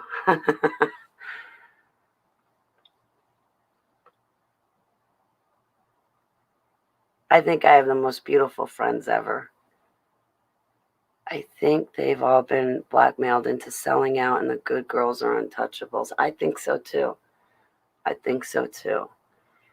I mean, when I brought up that musician being emotional, it wasn't that he was emotional, it was that he was feminized through and through and through. Oh, well, what if I have a panic attack? Oh, well, what if I don't like it? Well, what if, oh, heaven, God, God, um, I don't want a yellow belly as a man, okay? I don't want this feminized stuff. I want the man to go, there's mud, there's a big truck, there's a fishing pole. Yes! I want a rugged man, masculine, manly man. He's a man. He's got that there's a hierarchy to family that God tells us about in the Bible. He's the provider, right? He's to have the big broad shoulders and I don't want to have to be the provider. I don't want to have to do the male's role in the relationship. And it seems like all I ever get stuck with in the past is these feminized males. So you know what? Yeah, man, I'll take my celibacy over these girly guys any day. 2017, my ex collapsed my lung, feminized. Musician, feminized. The other guy that I went on a date with Valentine's Day, feminized.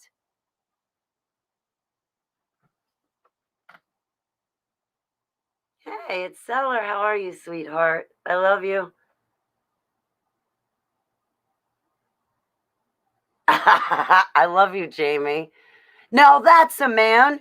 I'm not going to work. I'm going fishing to catch my family a fish. Then we're going to fry it in the pan and we're going to eat it together.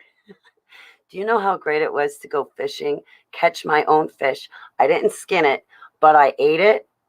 Man, that felt like, what do you say? Empowering. Empowering. It's great to see you, Seller. Can you guys give me 2 seconds? Please, excuse me. If you guys want to come on the panel, you're more than welcome to. If you don't want to, you don't have to. But I just need a minute.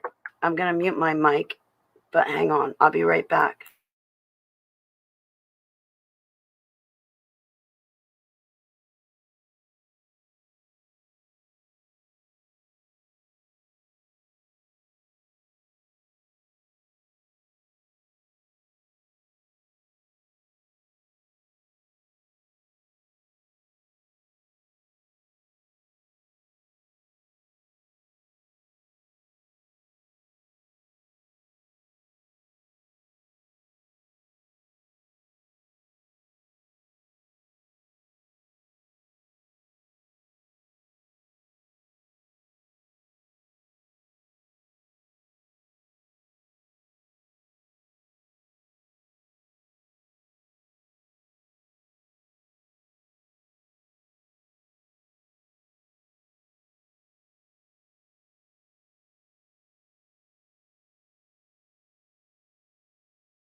Like, I want a mail that says, you need something, babe?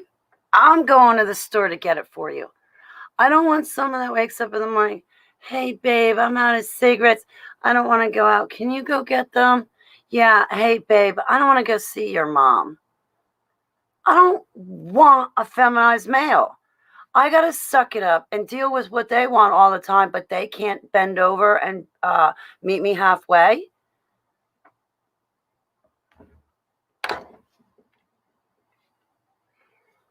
I got to put up with you and your boys and your this and your that and your band practice and your this and your bisexuals and you running around during the middle of the night because your ex who's a bisexual is having sex with somebody else and now you're arguing and now you got all your band members involved and oh my God, I don't want it.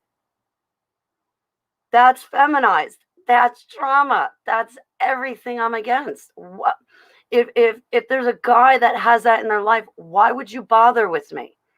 I don't want it. Rin Tin Tin, I love you. Sweet pea. She's the sweet pea, guys. Don't listen to Rin. She's the sweet pea. I'm the sour pea, okay? Don't listen to her. I'm the sour pea. She's the sweet pea. But together we're two peas in a pod.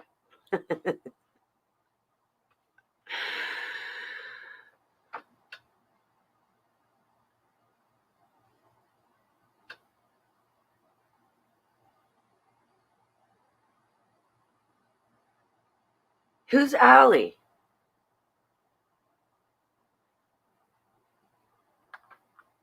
Did I miss somebody in my chat room? I know an Allie. Well, sort of.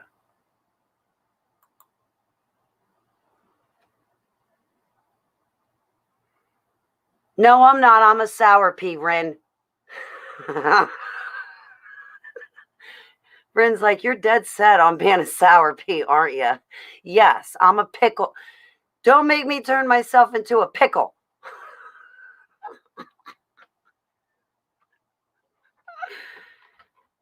Oh, wait.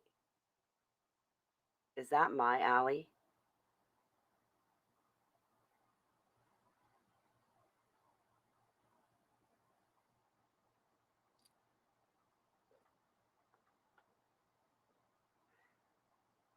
Oh my gosh, the hair on my arms just stood up. Really? I didn't even see that one coming. Yes! I didn't even see that one coming, Jade. Cool.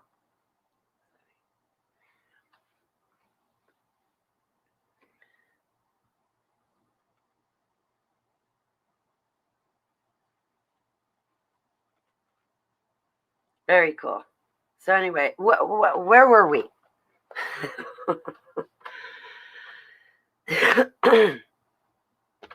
But you know, women also have their place in a relationship as well, you know.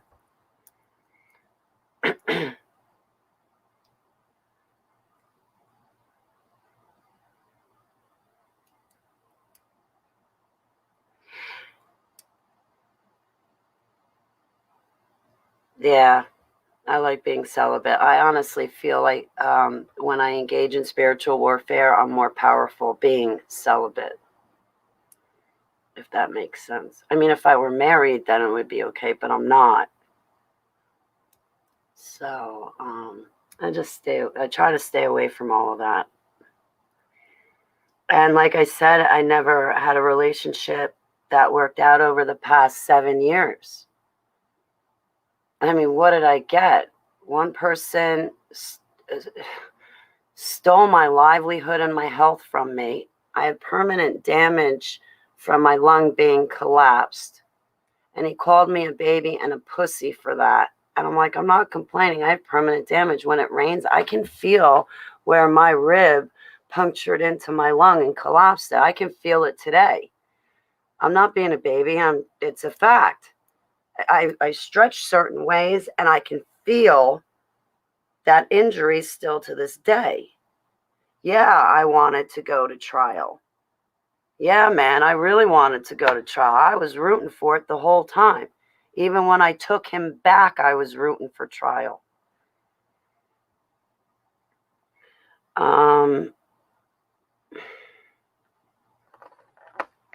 Or then you get the other type where they come into your home and they take your money, they take your food, they don't help you.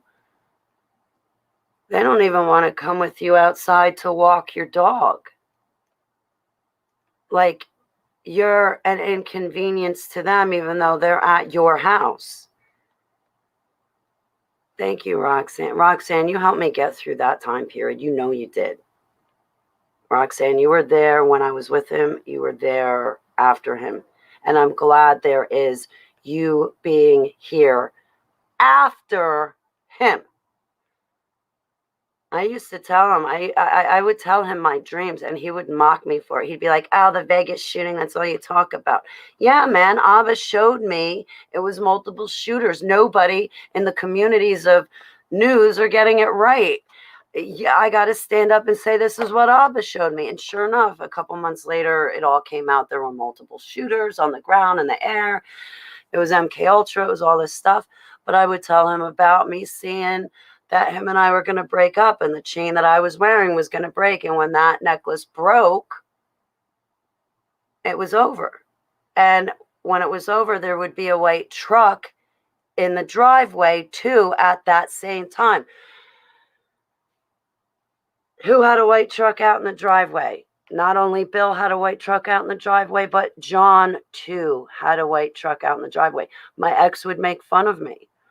I'd be like, I took you back after like 19 years. We spent another year and a half together. And I was like, I remember saying to Abba, I don't want to be here.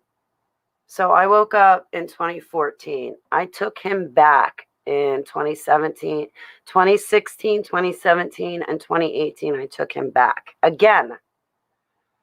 He also went and not leave me alone either. So,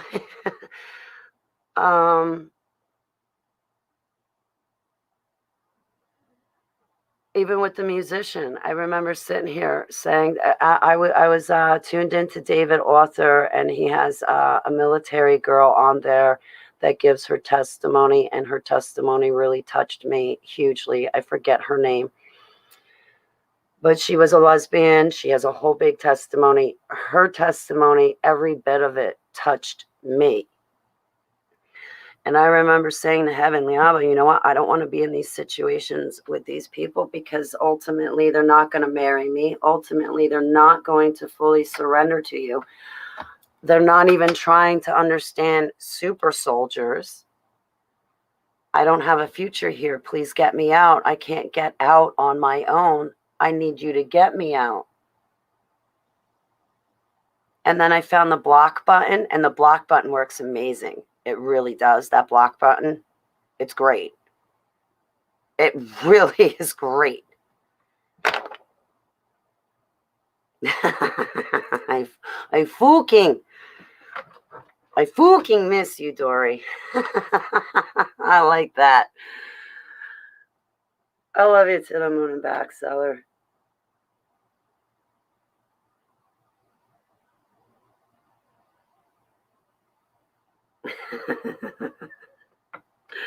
Stay loud, Dory. You're a good friend.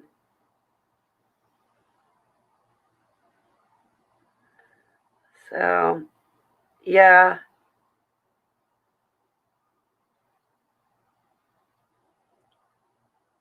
Yeah, I like the way Seller puts makeup on.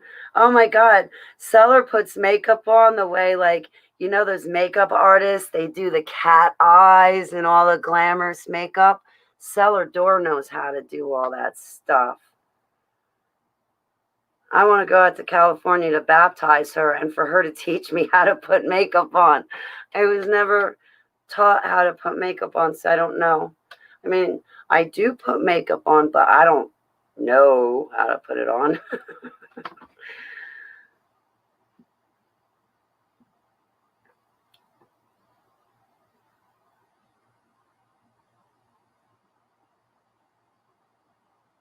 She is super sweet and she is beautiful. I agree, Jade. I told you, all my friends are beautiful. So are you, Jade.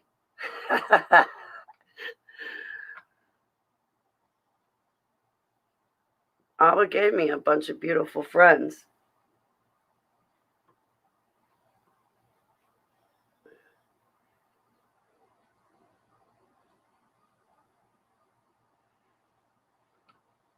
with different.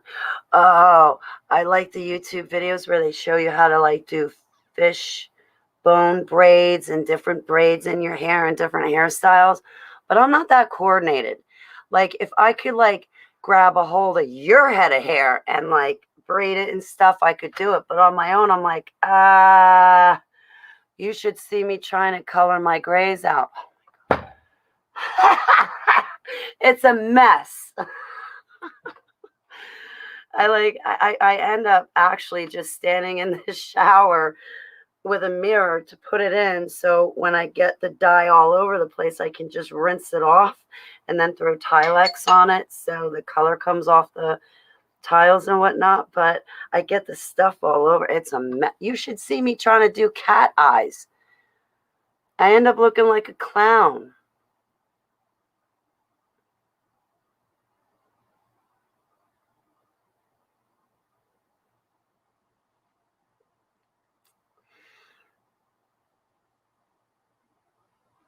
So, yeah, I'm just hanging out with you guys while I'm highly triggered. There's nothing else for me to do. What am I going to do? Go read your Holy Bible, Holly.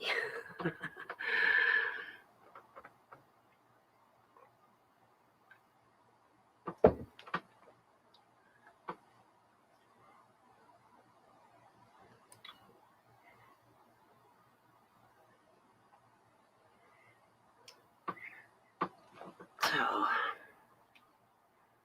few more years and you'll be silver hair. Aw, heck, Jamie. In a few more months, at the rate we're all going out, we're all going to be gray haired. You, Paul, Dory, me, Stella, Roxanne, Jade. Okay, I'll trade with you, Jade. I don't see myself the way you guys see me. I look in the mirror and I see something else. The only thing that I look at in the mirror that's okay, that it's beautiful, is, look, my eyes. Look. You can't really see the yellow specks in them, but like if you get a bright light in a mirror, you can really like look into my eyes and you can see like the different colors and the different grooves. But the only thing that's beautiful about my eyes is the only thing that is in them looking back at you right now is me, Holly Baglio. And I can see that. Right? When I was demonically possessed, there was no color in my eyes. I even felt like my eyes breathed. You know how snakes, they breathe through their eyes? It felt like when I was demonically possessed and I woke up in 2014, it took me a while to find Rest is Star and even find out what freedom deliverance is and just find out the whole process and stuff. Seller, I'm humbled. I'm really humbled. I think you're gorgeous. Well, you are gorgeous, but I also think you're gorgeous. I've seen what you look like, Seller. You're gorgeous. But anyway, it felt like I even wrote to Trey Smith. I typed him and I was like, Trey, there is something fooking, F-O-O-K, fooking wrong with me. I feel like my eyes are breathing. Like I can close my mouth and my nose right now and hold them tight. All I have to do is open up my eyes and I feel like I am taking in oxygen through my eyeballs instead of my nose and mouth. There is something wrong with me. It was demonic possession. My relationships last then just fade away. Sometimes a bit of drama rebounding. Oh, Paul, I'm sorry. I pray Yud Hey Vav Hey puts a woman in your life and she loves you abundantly and she flirts with you abundantly. I pray Yud Hey Vav Hey puts someone in your life that stays with you 2,000 to 3,000 years. In Yeshua's name.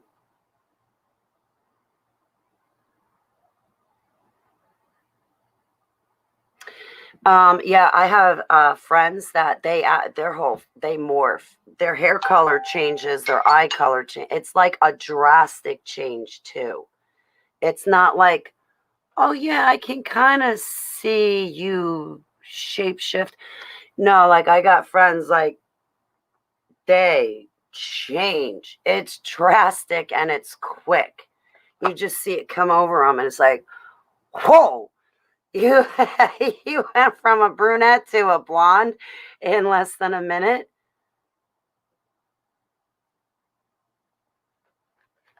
Hybrids, hybrids. Their eye color changes. It's like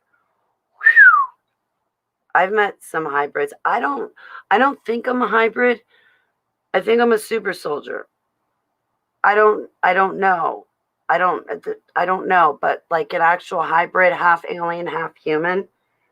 Yeah, man. They change. Your eye color changes. Ooh, you're one of them too. That's not a bad thing. It's just not everybody can like their eye color change. I don't know. I met like actual people. They wouldn't call themselves a super soldier, but they would call themselves a hybrid, half alien, half human. And I kid you not, they have drastic changes.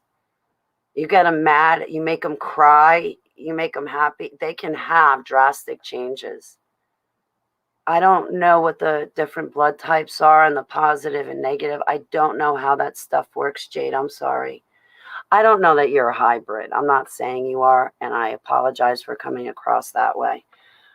My papa, my pop. Hey, Coffee with Cindy. I was thinking about you this morning.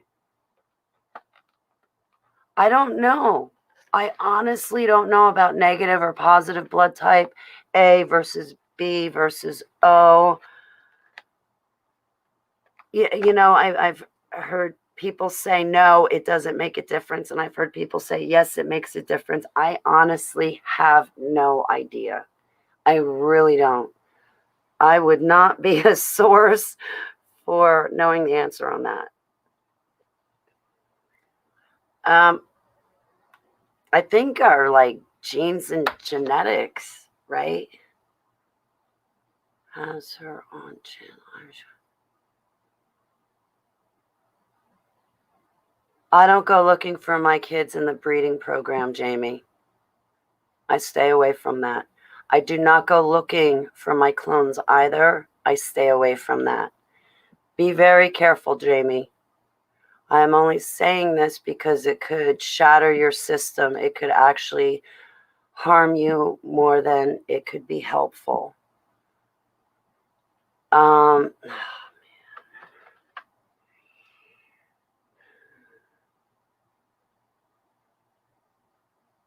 I met my son from the dumbs.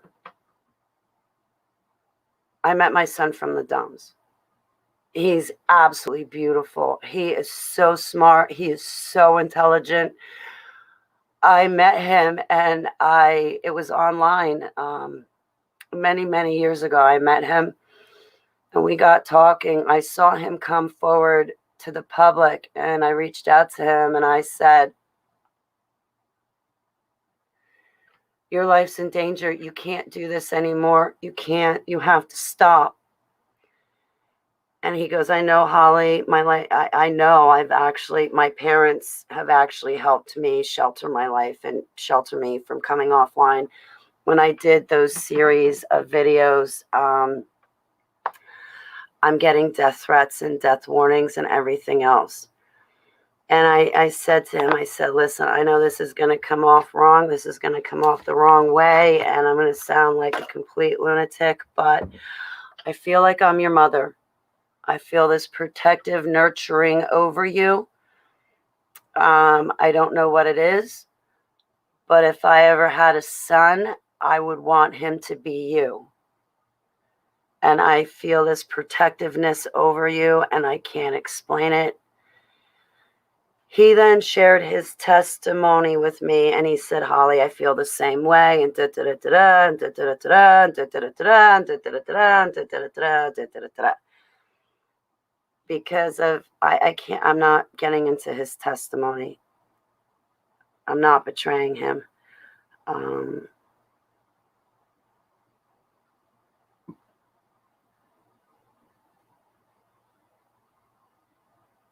I met my son, and it tears me apart that I can't be there with him to protect him. He has not repented to Yeshua. That's his free will, his free choice, not mine. I love him no matter what. It tears me apart, Jamie. I don't think it's a good idea that you do that.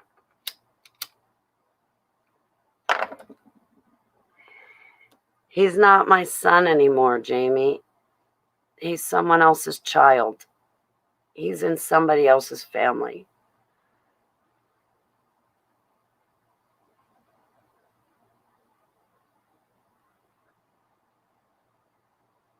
They're grown up, Jamie. They made their own decisions.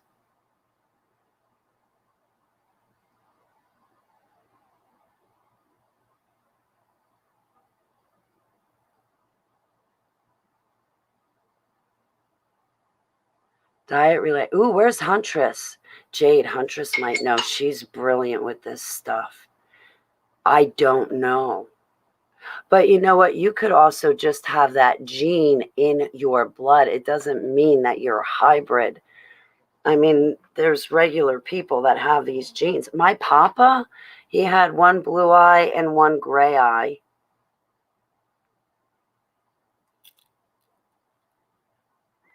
Yes. No, I didn't mean to come off the wrong way, Jade. Please forgive me. You turn aqua when you cry.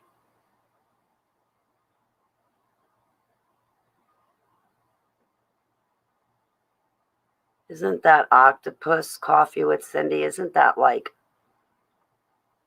programming? That octopus? I'm sorry. I'm like lost in my head. Forgive me. I'll try to get back with my chat room. Back on point with my chat room. Besides the crying thing, the color tends to affect. It could be your extreme emotions. I mean, stress. I mean, just think about stress in general. What a whammy it can do to us. I had TMJ back in April, May, June, July. That took me offline. So stress alone.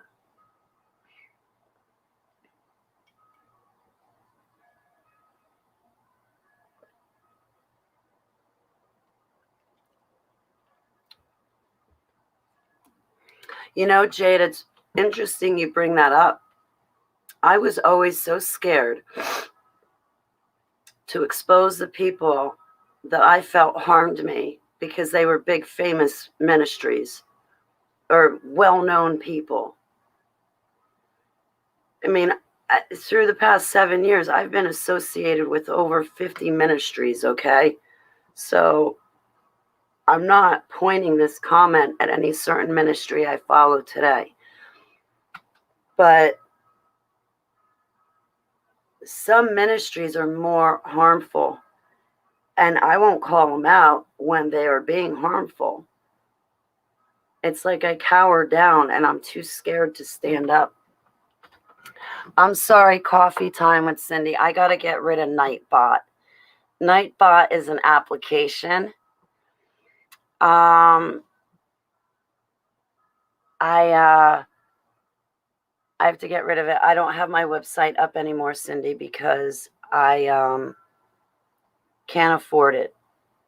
So if you want my autobiography and you want my drawings, I will send you my work via email. I'll give it to you for free. Well, I wasn't charging anything anyway, but I just can't afford to pay for all that stuff, so I'll email it to you. Yeah, you're fired, Nightbot.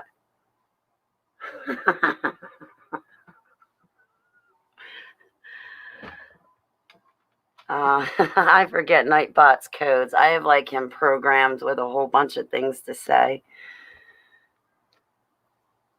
Yeah, sorry about that. I have stuff probably I could send you coffee time with Cindy. to make jewelry. I don't make jewelry anymore. I have some stuff in here that's just sitting in here. I wanted to donate it to my one friend, but she lived out west, and now I lost contact with her, so I can't mail her it.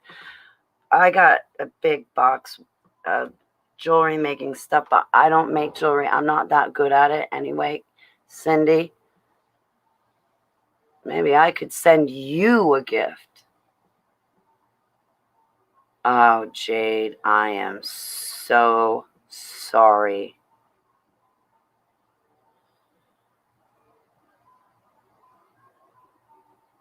I understand, Jade. A lot of my friends have had to do that. And then they're like, Holly, it's really me.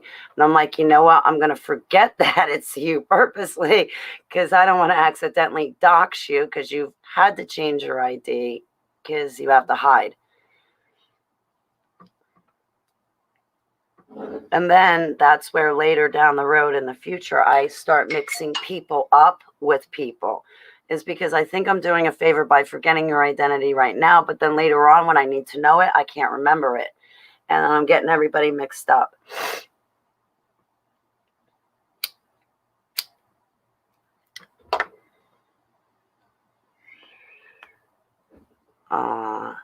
Coffee time with Cindy. Where are you? There you are.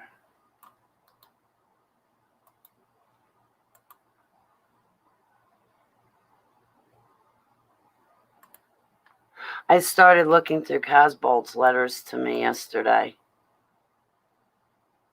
And one, when I read it, I was like, I don't remember anything you're saying to me. This is my email, Coffee Time with Cindy. It's a blank email. I don't know what to fill it with. I thought it had to do with altars. What has to do with altars?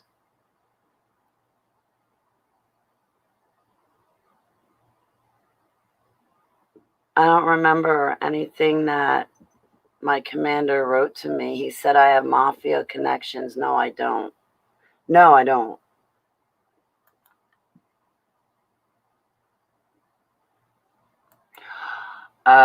Yeah, I got friends that have an ID for every altar they have. Try to keep track of that one, folks. Could you imagine trying to keep track of me? I have 169 altars. Man, I could fill up a whole chat room just myself.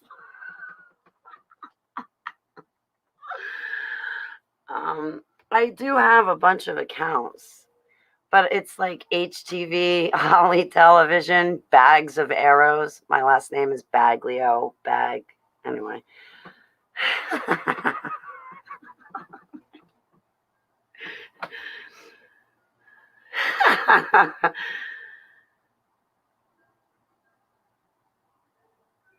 My altars love you guys. My altars got no issues with you. If anything, my altars have issues with me.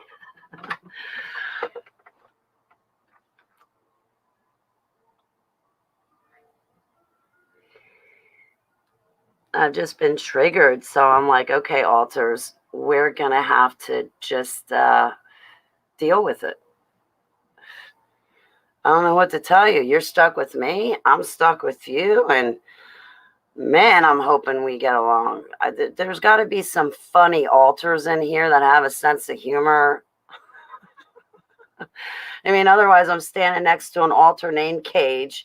The other one next to me, you can't look at that altar in the eyes. You look at that altar in the eyes, you're going to get your head ripped off. Then the altar in front of me is called SS Holly. I mean, come on.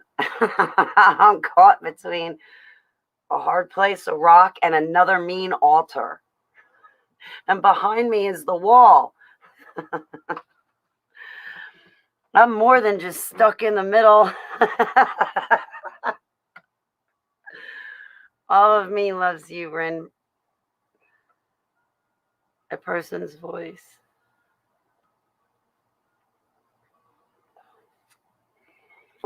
Yeah, you know what? The only thing I care about is getting you guys to talk to Yeshua. If I get you talking to him, I'm not getting into that whole saved stuff and this stuff and that stuff. Okay, we'll get to all that stuff. If I can get you talking to him, if I can get you listening to him, then I've won the battle. I've won the battle. I've won a soul for him. And I think that's with the MK Ultra projects. I mean, when I'm triggered, you can't sit here and tell me the 7 gifts of the Holy Spirit. And where do you get your salvation from, Holly? Do you get it from Jesus or the church? Okay, that crap ain't gonna work with me. You're basically just bashing me with a book at that point. This is why I don't like delusional believers, as Safi says, aka plastic Christians beating the carcass of a dead religion, says Russ Dizdar. Me, I have choice words, but we're not going to get into those choice words. So that's not going to work for me. Now, if you want to tell me about Samuel with his hair and how it gets cut off, but then it's got to grow back again before he can rip down the building on the bad guys, cool. We got a storyline to hook me, bait my curiosity, so I get hooked into putting my nose in the Bible, because it's only Yeshua who is the way out of the MK Ultra darkness. You want to talk about Project Gamma? Okay, I don't remember the project. I don't fucking remember what they trained me with. So there's something hidden and unknown to me that's very scary, right? It's hidden, it's unknown. Okay, well, I know I went through Project Gamma. Well, isn't there some like Hollywood movie called The Hulk? He gets mad, he turns green, and it's all because of gamma rays? Okay, well, then there's Samuel and the Bible. There's a storyline. Samuel's got hair, it gets cut, he loses his strength, it grows back, he's got strength, right? So look at his hair as gamma rays. Or look at his hair as the can of spinners that Popeye ate. Who cares? Just have the storyline grab a hold of your attention long enough to bring you back to Yud-Hey Vav-Hey's living logos. I want to find an interesting story for you guys. Not God said this and God said it that. Come on, you're not helping anybody. You're making me feel worse about myself because I just survived Pizzagate where I got raped. And I feel filthy from that. And now you're dictating what God says, and you're making me feel even more yucky, and you're making him feel more out of reach to me. You're making him feel unapproachable to me. You're making Jesus accessible for you, but not for me. That's what's wrong with you. That's why you're the church and I was called out of the church. Big fucking difference.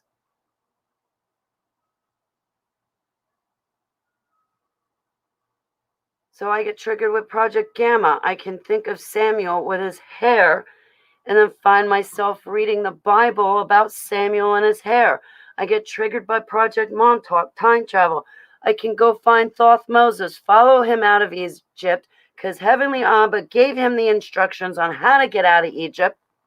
Then I follow him straight into the Old Testament, where I find my nose buried in the Holy Bible, reading it. I then time travel with Moses and Elijah and some other person into the future. We time travel into the New Testament to the Mount of Transfiguration, where we meet Yeshua HaMashiach, 3 of his disciples, Elijah with a torn cloak. Elisha has the other part of it back in the Old Testament. I broke it. I crushed it. No, I did not break it. I did not crush it. Heavenly Abba Yud-Hey Vav-Hey broke it and crushed it himself with his living logos. I just got to go along for the ride. But he makes me feel like I have control again. He makes me feel encouraged and empowered. And he makes me feel like I can be on top of the MK Ultra programming instead of the MK Ultra being on top of me. But it's all praise, glory, and worship to him. He's the one doing it, but I'm reaping the benefits. So it's him that conquered my IBIS programming. but he allows me to say I did it. Just so I can feel like I have a hand in it. So I can do it with him. So I'm not alone, but I'm with him, and he is with me. He's mine, I'm his, Selah.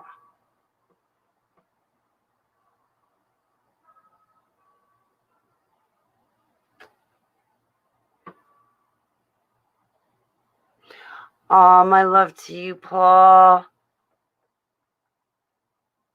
I love you, Paul. I hope that while you're doing your job that you've been avoiding, I hope that you do not have I hope that you don't have any uneasy feelings. I pray that you do not feel uncomfortable, and I pray that everything goes smoothly for you and works out in Yeshua's name, Selah.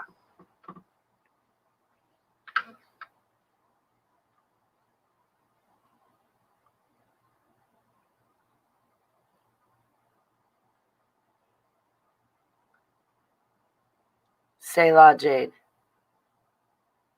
I'm rooting for you too, Paul.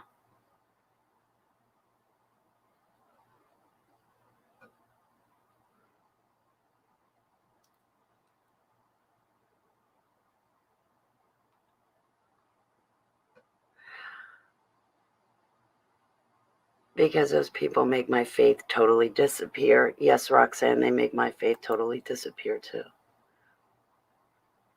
Yes. I want to hear about your success, Paul. My love to you, Paul. And any day you want to be skinny and I'll have the weight, we'll trade shoes. I'm completely down. Please. Ugh.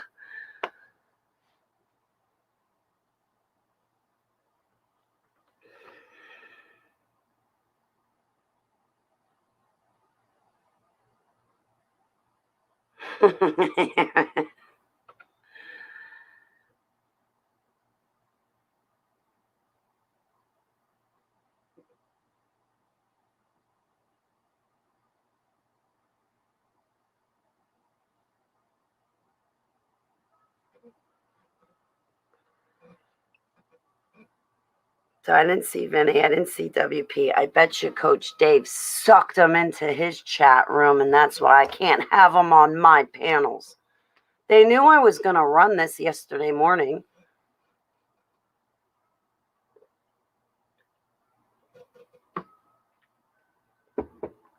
Roxanne, you don't have to turn on the red light. Roxanne, you don't have to turn on the red light. Roxanne.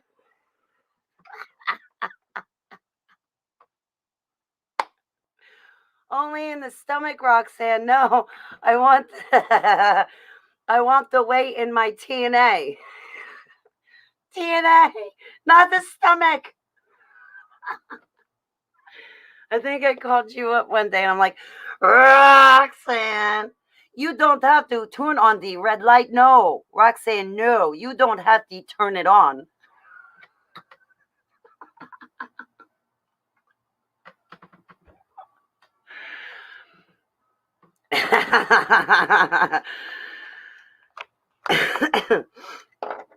I have fun with you guys.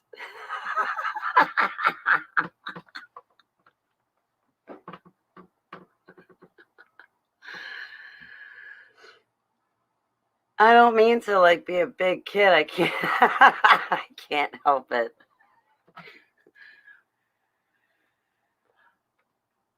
But I mean, it automatically makes me think of the police. Roxanne.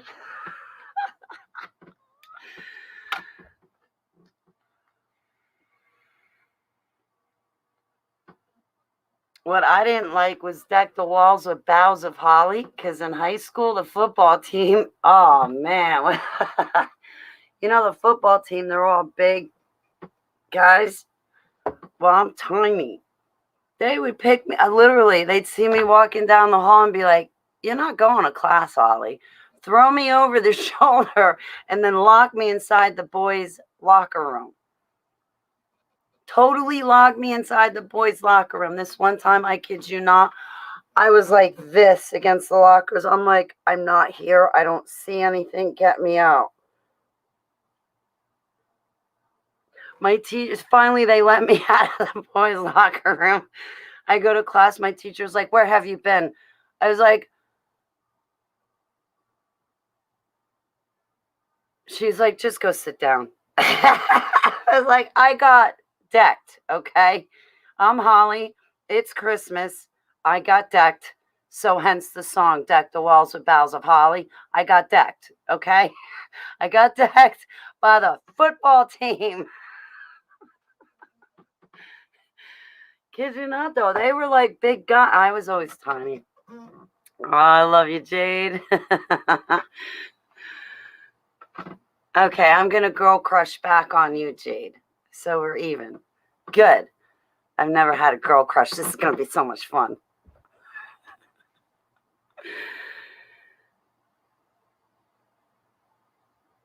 Oh, that's what they do, the aliens in the aircraft.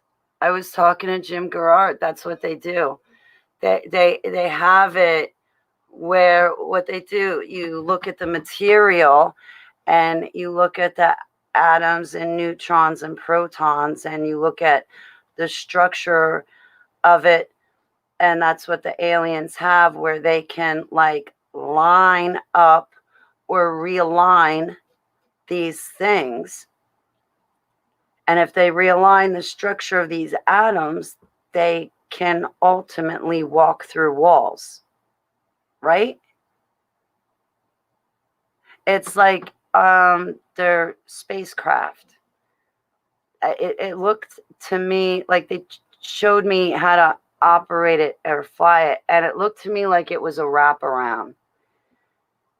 Wraparound. It's something that just takes the atoms and like switches them around a little bit, like moves them, moves the dots and moves the lines a little bit, and then they can walk through the wall, and then they line all those electrons, neutrons, and protons back up the way they were. Right? So that's how I think.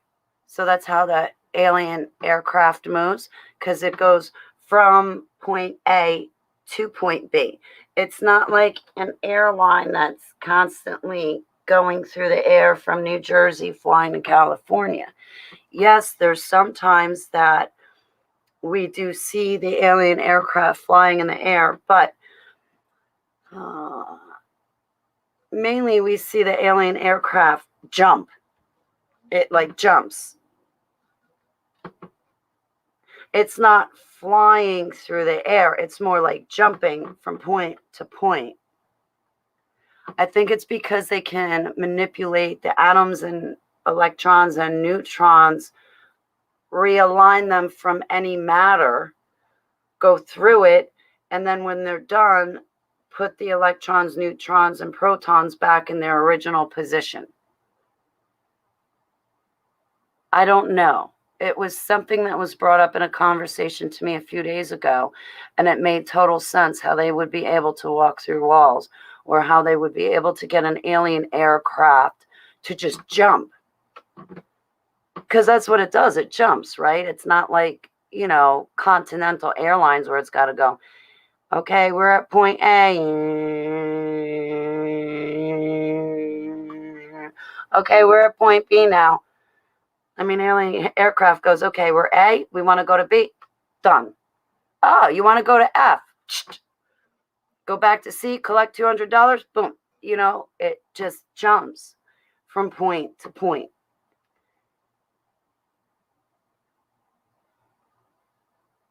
If I go fishing now, it's brim under a bush.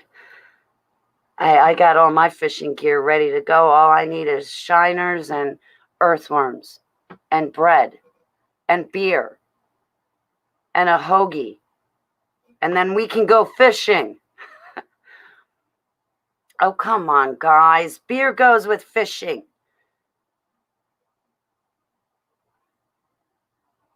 I remember when I wasn't arrested, but I was being questioned by the cops at this one time in my life. And I'm sitting there and my attorney's with me and I'm talking to the cops. I'm like, uh, I broke a couple of laws. I'm going to have to tell you that I broke these couple of laws if I want to be honest, to even be able to answer your question.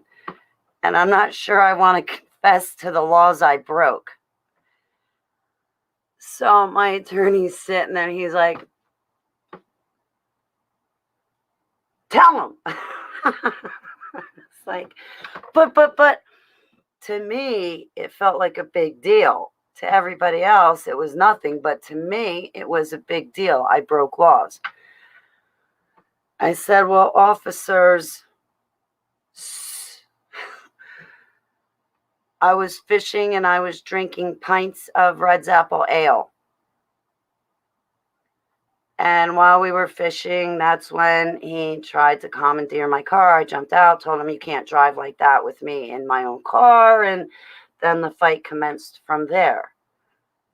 And they looked at me and they're like, what was it that you did wrong again? I was like, well, I willingly, knowingly, voluntarily, purposefully walked past your sign that says alcohol prohibited. I went to my fishing spot, put a worm on my hook, began to fish, and cracked open a cold one. It's against the law. They're like, oh my God, Holly, when we go fishing, we drink beer too. I said, now you broke the law. I'm putting you under citizen's arrest right now. But I felt like I had really done something wrong and bad. I know it's wrong. There's a sign up. Even without the sign up, I know it's wrong. I'm still doing it. Yeah, apparently it's not so illegal to fish and drink a beer at the same time. I personally think they kind of coincide with each other, but whatever. So I didn't know, okay? I only spent like the past 4 years being a fisherman. I haven't been a fisherman my whole life. So what would I know about the whole beer and fishing thing? Oh, I broke a couple of laws too. I got a law created, Jade. How do you get a law created? Ride in the car with Holly Baglio. They had this law where if you get arrested in a drug bust, they could confiscate your car. Well, long story short, I was arrested in a drug bust, which I've told you guys a story of many times before. So I was arrested in a drug bust and they took my car. I wasn't having any of that. I wanted my true blue Mustang back, specifically designed or decorated with silver racing stripes. I didn't have the Mustang emblem anywhere on the car. It was specific. It was a one of a kind car. I walked in and I said, oh no, they didn't get the blue Mustang. No, they got the black Mustang with the brown parchment stripe. That's the one they got. So I walked in. I'm like, you're not taking my black Mustang. Yes, we are. The chief of police was like, oh, yes, we are. We're taking your car. I like it. I'm going to give it to my wife. I looked at my attorney. I looked back through the glass window. I said, well, you're going to have fun paying for a $33,000 loan, aren't you now? I kid you not. They had my keys to me in under 5 minutes. 2 weeks later, they changed the law. They said if you are busted, if you get arrested in a drug bust, it does not matter if you have a loan on the car or not. We confiscate it. You, the arrested individual, are now stuck with paying the loan. The black Mustang was a generic Stang, Dory. I got them because I had a couple Mustangs. The black one was a generic. The blue one with silver racing stripes was a stallion.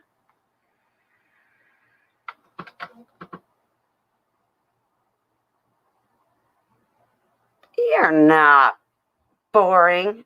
I don't know about well behaved, but you're not boring. I'm not well behaved.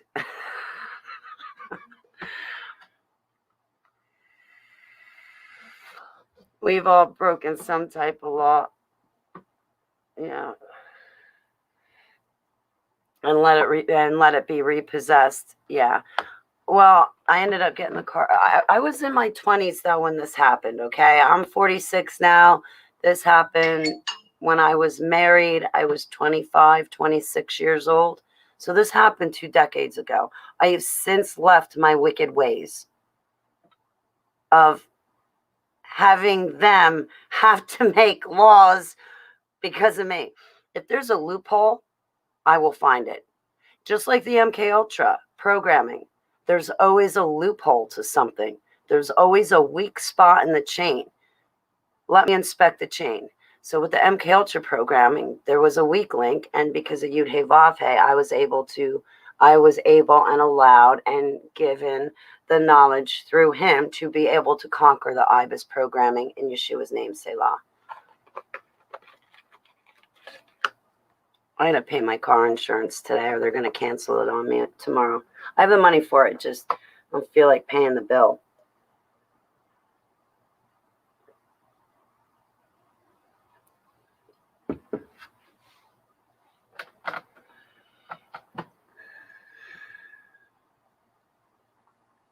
Eight 2021. Do you know I was born at 8:18 p.m.? I like the nights. I like stargazing. I'm going to sleep outside for our next Yud Hey Vav Hey festival for a week. What is that? Sukkot? Sukkot. I don't know, but I'm gonna sleep outside with my cat and dog. My neighbors, I'll have weapons on me because I'm sleeping outside. There's coyote here. There's also evil people here. But I'm sleeping outside in the tent in my yard. Luker, I'm so happy to see you.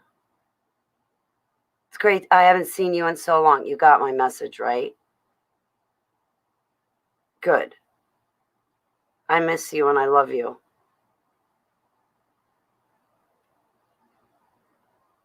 I should put you on my car insurance. You'll drop down by $5,000. You'll drop down by $4,500 if I put you on my plan.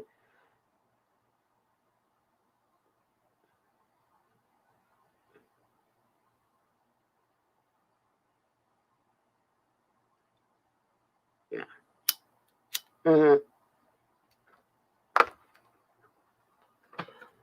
I'm sorry about my cigarette smoking. I'm triggered. I'm not worried about what people think. Yes, I am worried about what people think. I don't want to be a stumbling block and I don't want to be a jackass.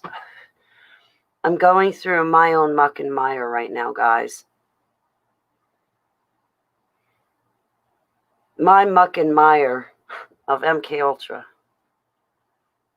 I don't have everything down pat yet, but I'm going to stick with Yud Hey Vav Hey in Yeshua's name, and he's going to help me. I'm so happy to see you, Lukert. So when you moving out to New Jersey, you're like, get the hell out of here, Holly. Do you know how much more beautiful New Mexico is? Why don't you finally move your ass out here? I wish. If I moved out there when I was 18, I would have still been living out there. I would have been in Albuquerque, New Mexico, at the bottom of the San Andreas Mountains. Right at the bottom of it.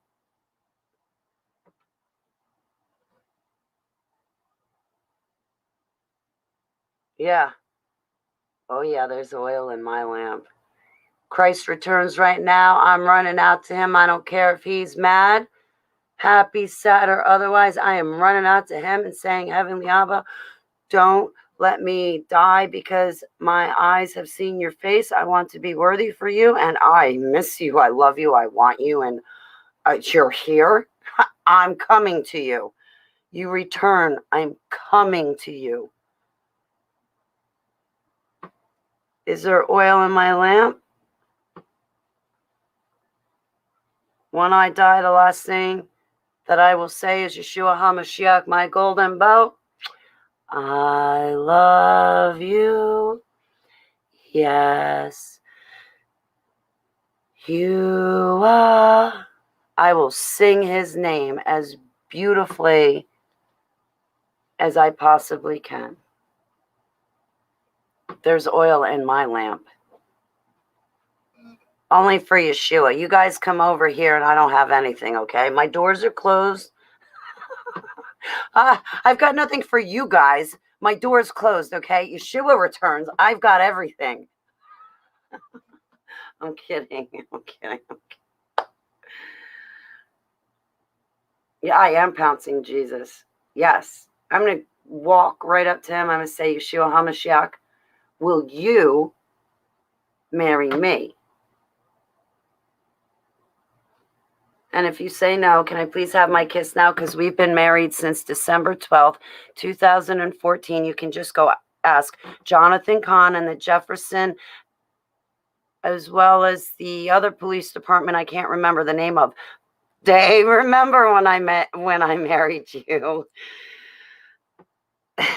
They were showing up at, yeah. Right? I will do anything for you, Dave Off, hey.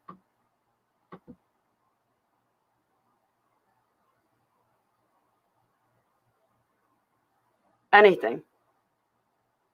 And that is the only one that I can say that for, that I would do anything for Yud Hey Vav Hey in Yeshua's name. If he asked me to go take down a city of giants, I'd be like, all right, where are my 5 stones? Where's the slingshot? Can I have a couple friends come with me, Heavenly Abba? Let's rock.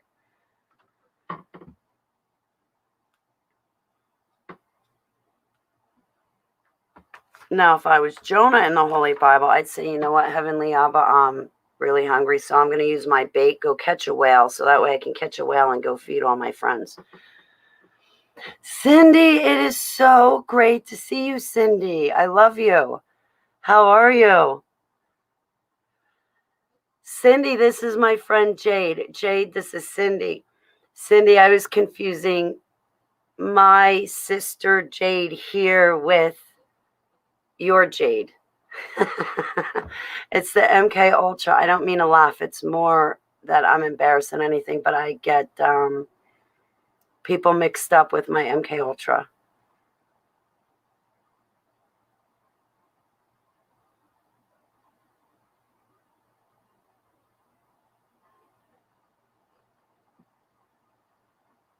So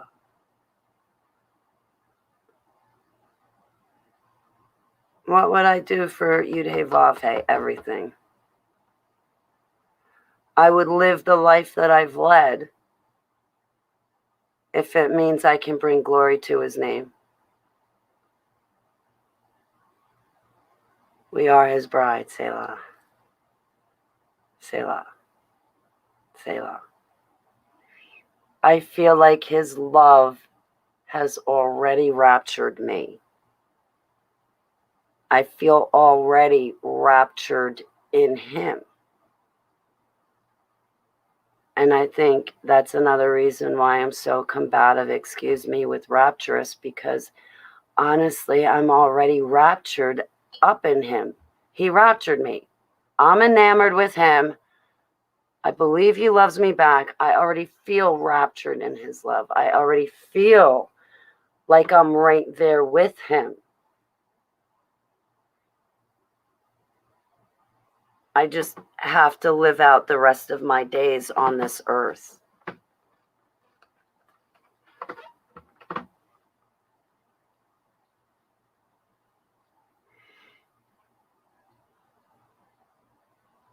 Oh, Cindy, I love you, Cynthia. You don't have to keep up with me. Nothing's changed. I'm still a complete mess and jackass. Nothing's changed. I'm kidding. kidding. I'm kidding, sweetie pie.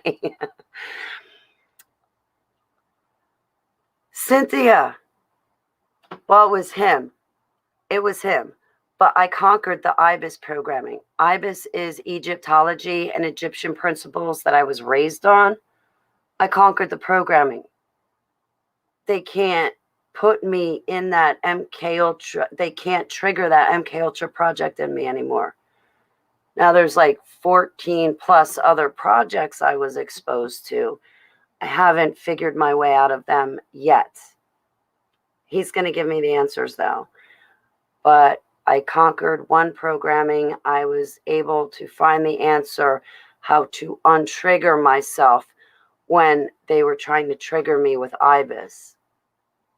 IBIS. It's getting closer to the heart. It is, Jade.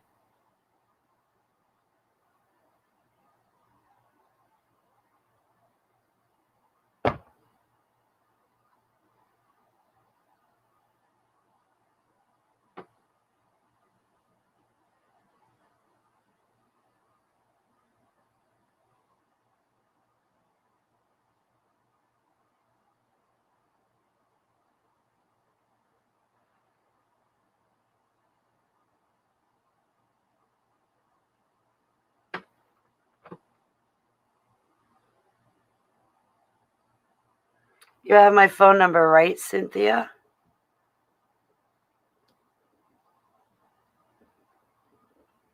I've been praying that what makes you happy is to come true. I've been praying for you and with you. I am sorry to hear what you're saying.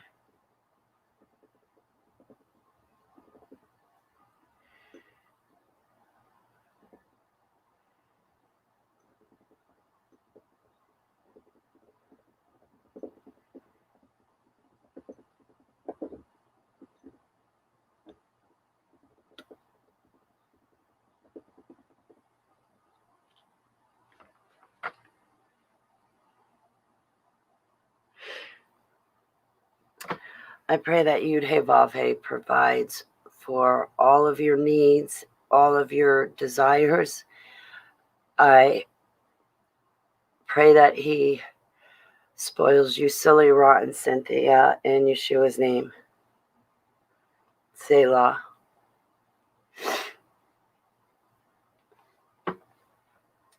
Roxanne, I see that. Roxanne, I want to make sure you got my phone number. That's why I want to make sure I don't confuse you with someone else. I want to make sure you have my number, Roxanne. Warning signs. How are you, sweetheart? Earlier in the program, we were complimenting redheads. And I do believe that you're a redhead. So you guys are very beautiful. Sorry. We've been complimenting each other in this video, and I wanted to make sure to compliment you, warning signs. You're absolutely beautiful. And I love your long, beautiful red hair. God gave me the most beautiful friends in my life. That's right. I got you on Signal.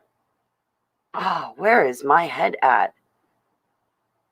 I am sorry, Roxanne. I'm not trying to be difficult.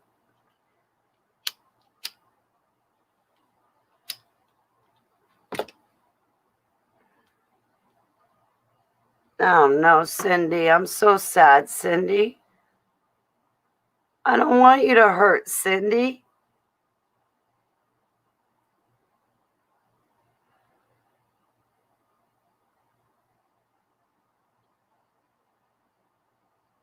Yeah, I got you on Facebook Messenger. I love you back, warning signs.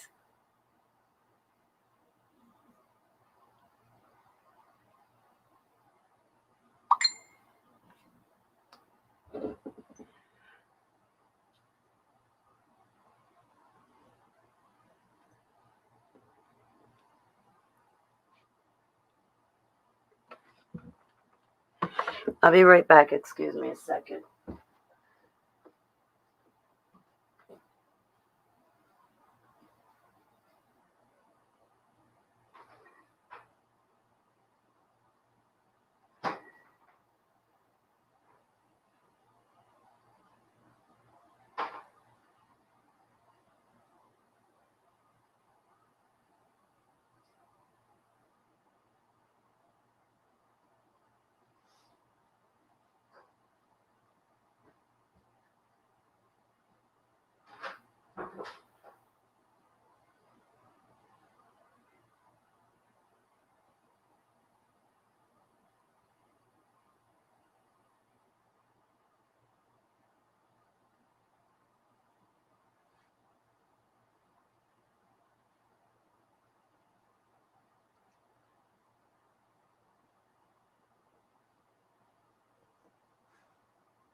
Anyway, graphene oxide is in all the jabs. Mike Adams, Natural News, has a scoop on jabs. Yes, Mike Adams is great.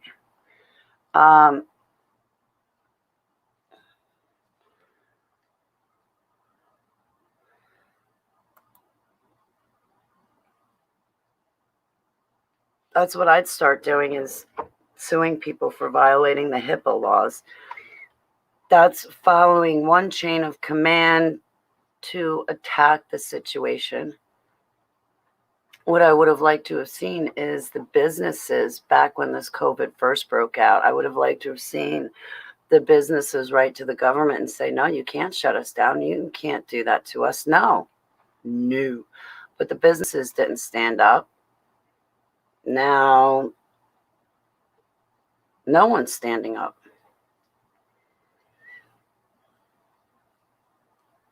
He stepped outside for the first time today. If it wasn't for my dog, I don't think I'd go outside. Well, I do. I do go outside.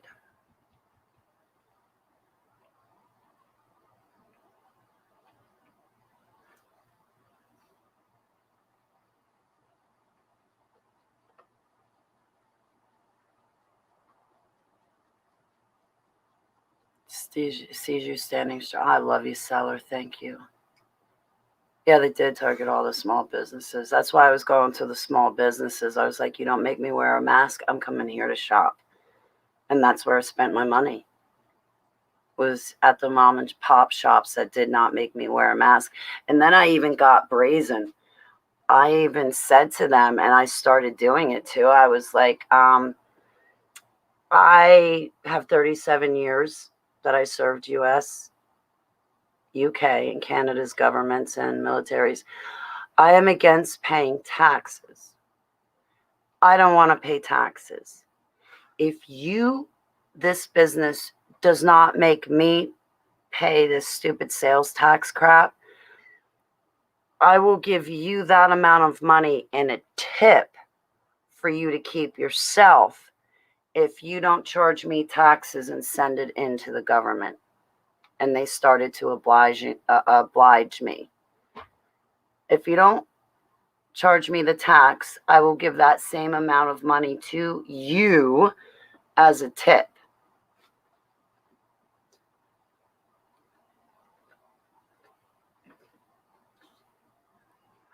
You feel like a vampire. I know I feel like that's too sometimes.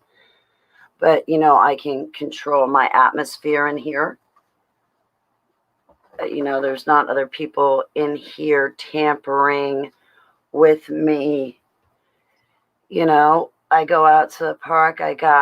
There's that chick downstairs with the 2 young babies always screaming crap at me, taking pictures of me and my license plate. I don't know what she's doing. I'm a whistleblower. I'm a public figure. She's a heroin addict. I guess every time she detoxes, that's when she starts harassing me. Because I've noticed the patterns, and drug addicts are drug addicts. Even, no offense, but even if you're on prescription medications like pain relievers and you don't have your medicine, I can tell you don't have it and you're detoxing. You do stupid things. You say stupid things. You attack people that you should not be attacking. And that's what that one has done. I can't even go to the bathroom without hearing this one come flying into the bathroom herself. And it's like, wow, you really want to listen to me go to the bathroom on the toilet? What do you think you're going to hear? You eavesdrop on me when I'm in my kitchen and I have company over. You stalk me online too. That's why you're taking pictures of me and my license plate, is because you're putting it up online to dox me. That's really bad. What if I was bad like that thing, and it is a thing, and I was taking pictures of her little kids?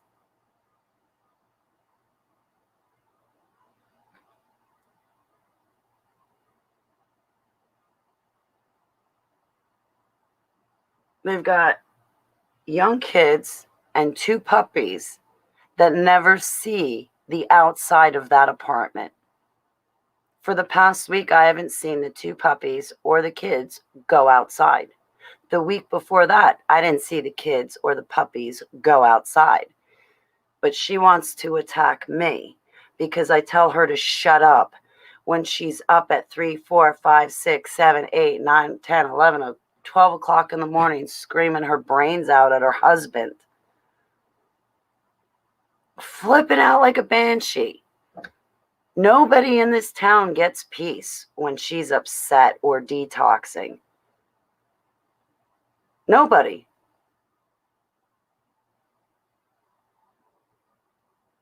They're making it a very unsafe neighborhood around here.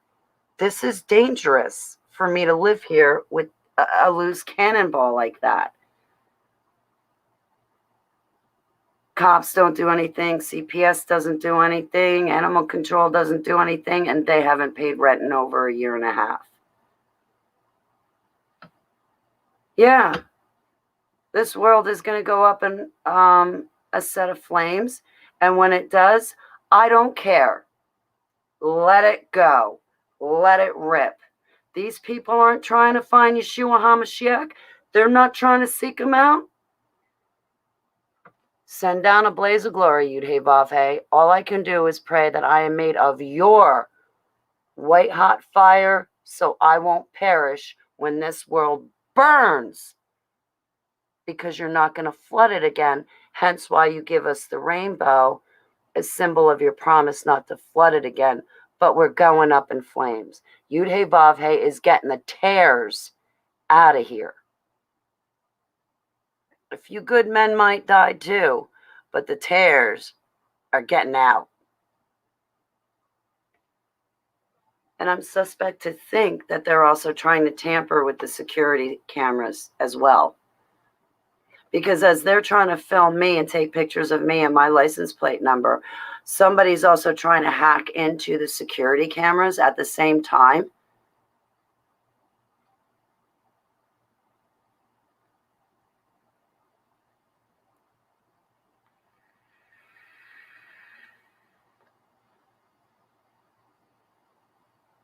Thank God Hachi was on the phone with me yesterday when that happened, because if he was not on the phone, the altars of Alpha, Delta, and Gamma would have gotten out of my car and confronted her.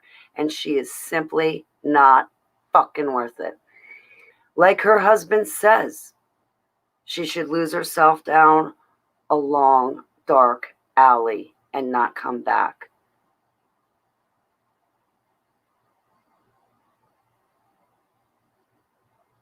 I mean, that's what they fight about. That's what they say to each other. I'm only repeating what they've said to one another.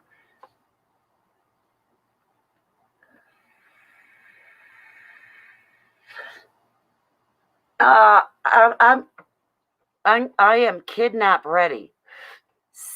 Jade, I almost said Cindy. I'm sorry. I'm kidnap ready, Jade. Wait, hang on. Let me get Keeper and Saver. We're kidnap ready. We're coming.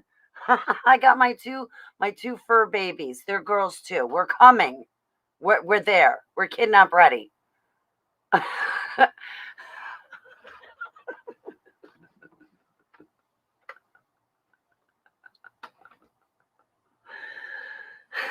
Kidnap ready. Everybody else is rapture ready. Holly's kidnap ready for Jade. I'm busting chops. Oh, I love you too. Hang on one second, guys.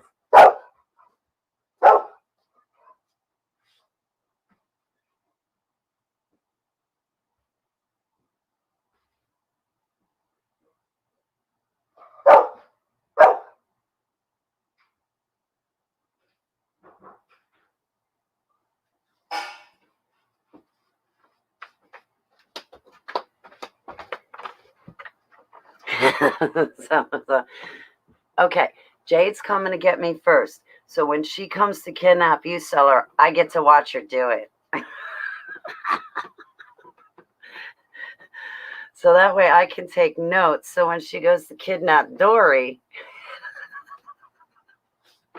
I can be like, don't worry, Jade, I got the door. I got the door. Let me get this for you. I got it. We'll grab Dory. That's it. It's all over with. But on our way out, we're going to have to steal Rin the sweet pea, okay? Because she's got to balance out the sour pea.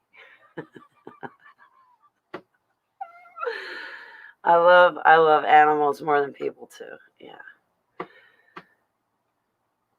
Roxanne, I got to go buy a magnet, and I want to go to the supermarket and run a live stream when I go food shopping for my mom again. And I want to put up a magnet to the meat. I want to see if it is real. So on the next shopping excursion, guys, I'm not kidding.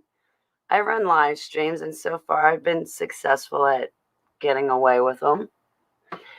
You know, when I food shop for my mom, let's go test it. I'm dead serious, Roxanne. Let's go test it. And you know the sickest part of us testing it, when the magnets do stick to the meat, do you know the worst part about it? There's nothing else left for me to eat. I have to buy that package of meat and bring it home. Otherwise, I'm going to keep starving to death. And we already know I have appetite issues from the MK Ultra. But just generally speaking, in this normal life, I've always been a beanpole. Even when I always was a beanpole. I was always Skeletor. I was always skinny. I have a small frame. My sister, you put her next to me. She's a medium frame. My sister, she looks like if she went, it would blow me over. Like my sister's like taller. She got a frame. I'm like a piece of paper. I turn sideways and you can't see me. It's kind of like, well, I can't use that. Yeah, it's like this cell phone. See, I turn sideways. You can barely see me. It's embarrassing to be too skinny. Ah, no, you're all mine, Jade. Oh, now we're going to have wars, Jade. No, you're mine. You're mine.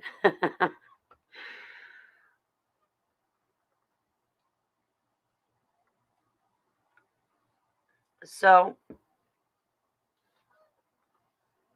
when this is all we have to eat, I do believe and I have faith that when we pray over our food and we say, Heavenly Abba, please pour the blood of the Lamb over our food.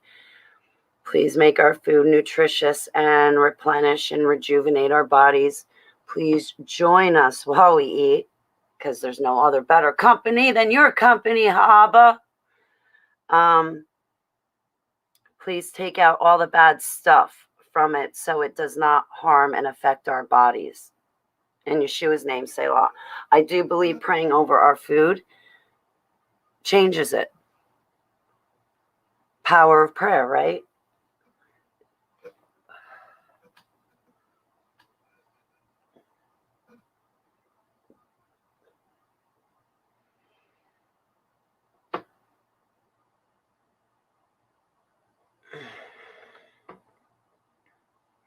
Yeah, man, Hachi saved my ass yesterday. He really saved my ass when that girl came out with her cell phone in my face on my plates and looking inside my car. I had all my windows rolled up, the doors locked. I was like, Hachi! I mean, this girl was like, even in her car, turned around looking at me. I was like, Hachi! He's like, Holly. And now I start arguing with him. I'm like, no, you're just going too late on her, Hachi. You're being too nice, Hachi. Hachi kept me in the car.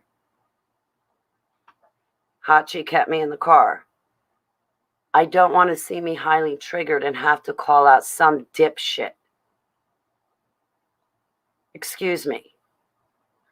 Now she paid to flash her body on the internet. Oh, this is what I've learned. I've learned what a basic bitch is. Do you guys know what a basic bitch is? I learned what one is. Okay.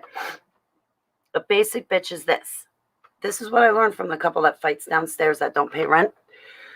A basic bitch is someone that gets online and shows their body, strips down naked, masturbates, does whatever they do in the camera. Apparently, that's what a basic bitch is nowadays. So, like, if you're in your 20s, like that couple is, that's what a basic bitch is some girl that sells herself online, and she's married, and that's what a basic bitch is. I've learned this, okay? I'm learning. I'm catching up to you guys. I mean, come on, I'm catching up to you millennials. You should be proud with this old goat, this old hag over here. I'm learning. I thought a basic bitch was a dog, but apparently it's, a girl that shows her body online and gets paid to do so. And, yeah. Yeah, Roxanne, I didn't know that either. No idea did I have. I don't know where my head's been at, but apparently these millennials got it all over us. These are millennials that I'm talking about.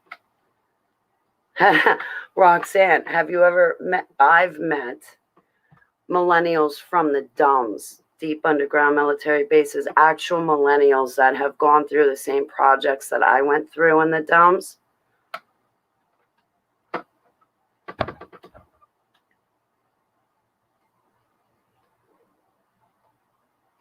Okay, there's enough time that has passed that I can talk about this. Okay, so I went through these MK Ultra projects in the DUMBs.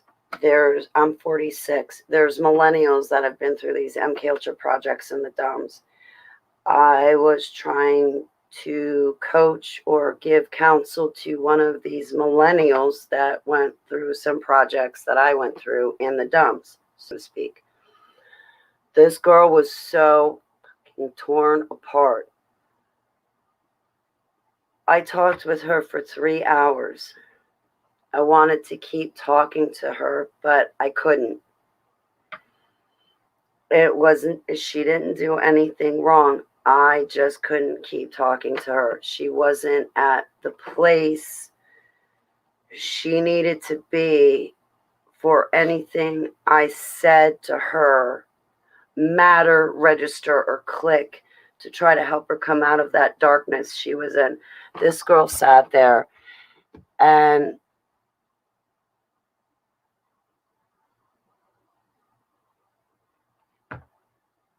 she sat there doing smoking rock the whole time. And I was like, you don't have to do this. You don't have to do that drug to feel good. You don't have to be scared of sobriety and being sober. You don't have to be scared of that. You can feel just as great feeling sober as you do right now. This girl was burnt. She was a millennial from the DUMBs. There was no getting through to her. She was dead set on destroying herself.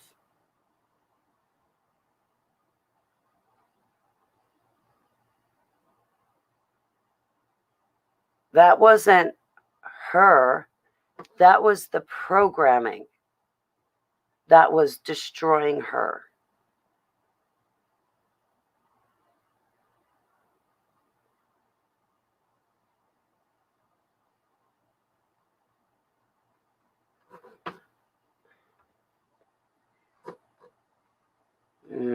I don't know. I don't know.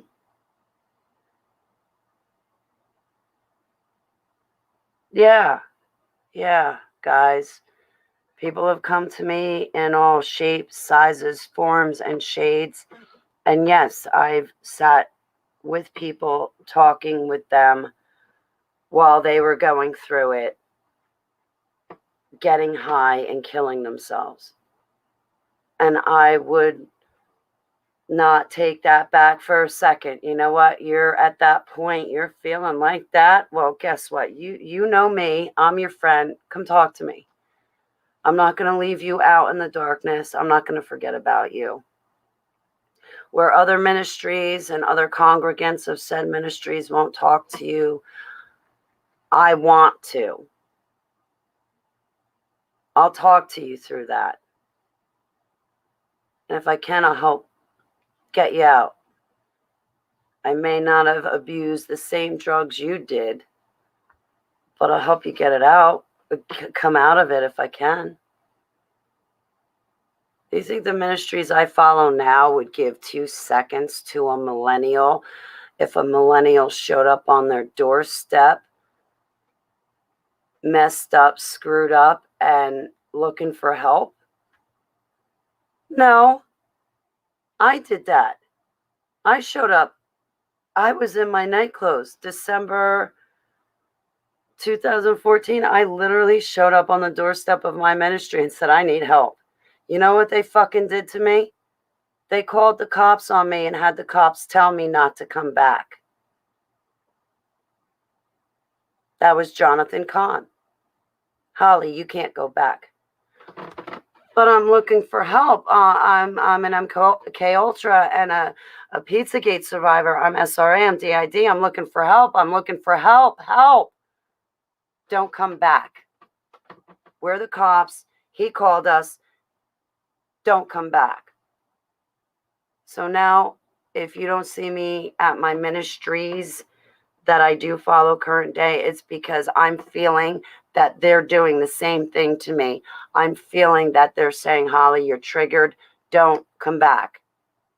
Holly, when you're triggered, you speak too much truth. You call the delusional, pussified Christians inflicted with a religious spirit, kicking the carcass of a dead religion. You call them out. You talk about MK Ultra. You talk to the survivors. Yeah, Holly, we can't have any of your truth telling here.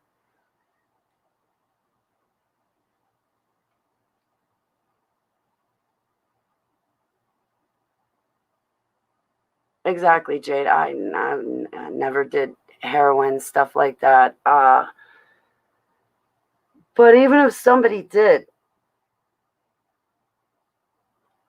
does that mean I'm not going to talk to them about Yeshua, or I'm not going to help them because they have or because they're on it? No. My job is not to be judge and jury. My job is to be your friend, your sister, your prayer warrior, your extended family member, and your peer survivor.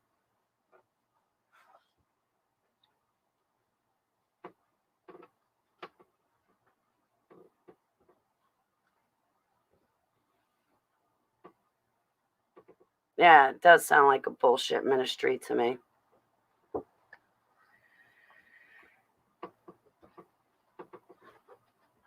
Oh, you pretty girl. You have to go pee-pee. Hang on. Come on. Come on. You want to go out? Come on. You coming out? Hang on, guys. Give me a sec. You coming?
I'm back.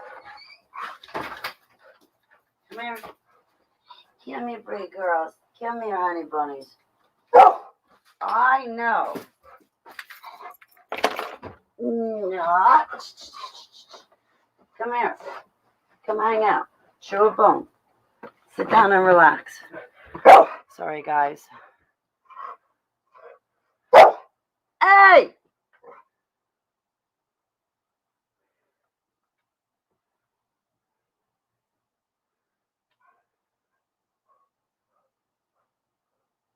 I love you, Seller. I remember when you were with me in Tennessee and Maryland. Were places and times and people of my life. I love you to the moon and back, too. I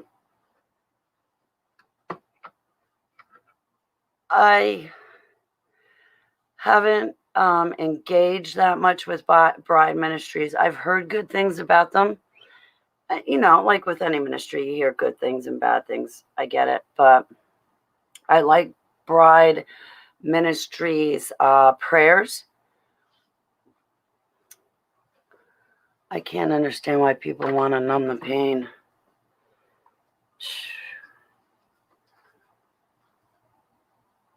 Yeah.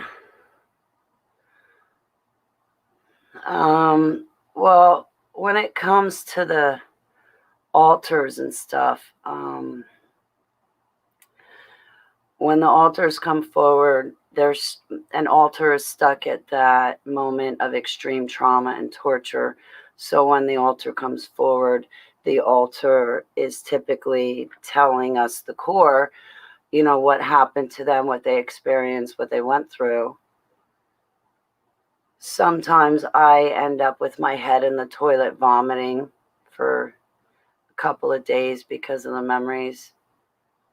There's other times that I want to numb myself from that pain. So, you know, liquor stores are open. I'm trying to talk about this matter of factly. When the altars come forward, you have an altered feeling. You're like in an altered state of mind, and that altered feeling is very unpredictable. You know what you're going to get from a bottle of beer. Other people tend to go for heroin, crack, and these other drugs. I never got into those other drugs. I really never liked them. I actually hated them.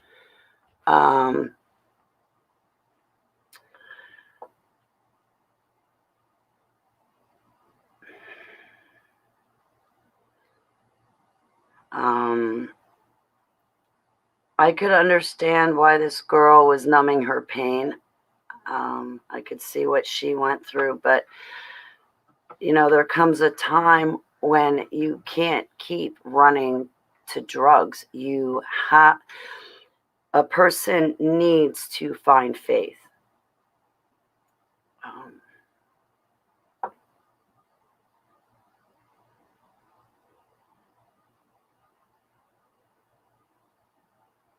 If I want to numb pain, I take kratom. If I want to numb my mental pain, I'll go to beer. Not vodka, not hard alcohol, but I'll turn to beer.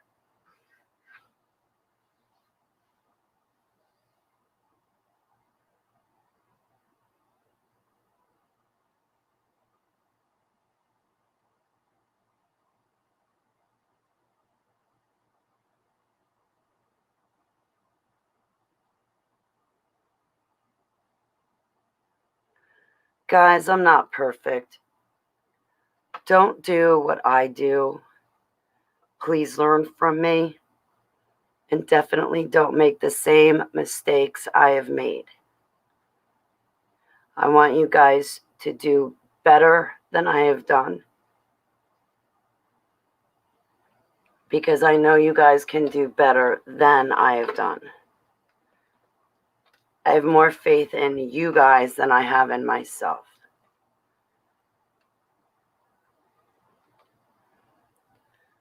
So,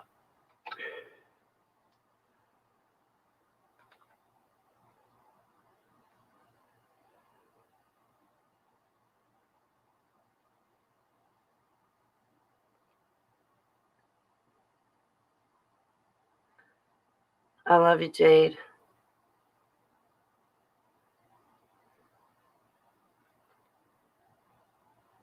I am.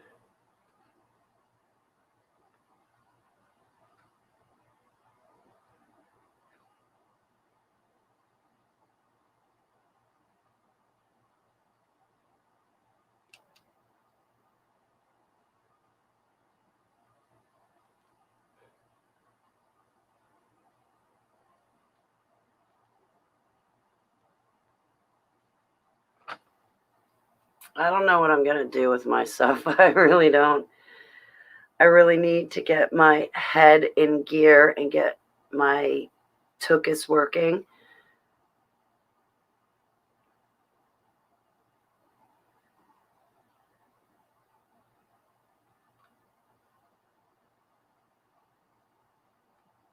We've got each other. I love you, Dory. Yes. And now that I know I'm going to need a step ladder just to give you a hug. I'm teasing, Dory. You just give me my cape. I'll fly up to you. You're probably like, Holly, don't make me crush you under my big toe. I'm teasing. I'm teasing, Dory. Like I said, I have high heels.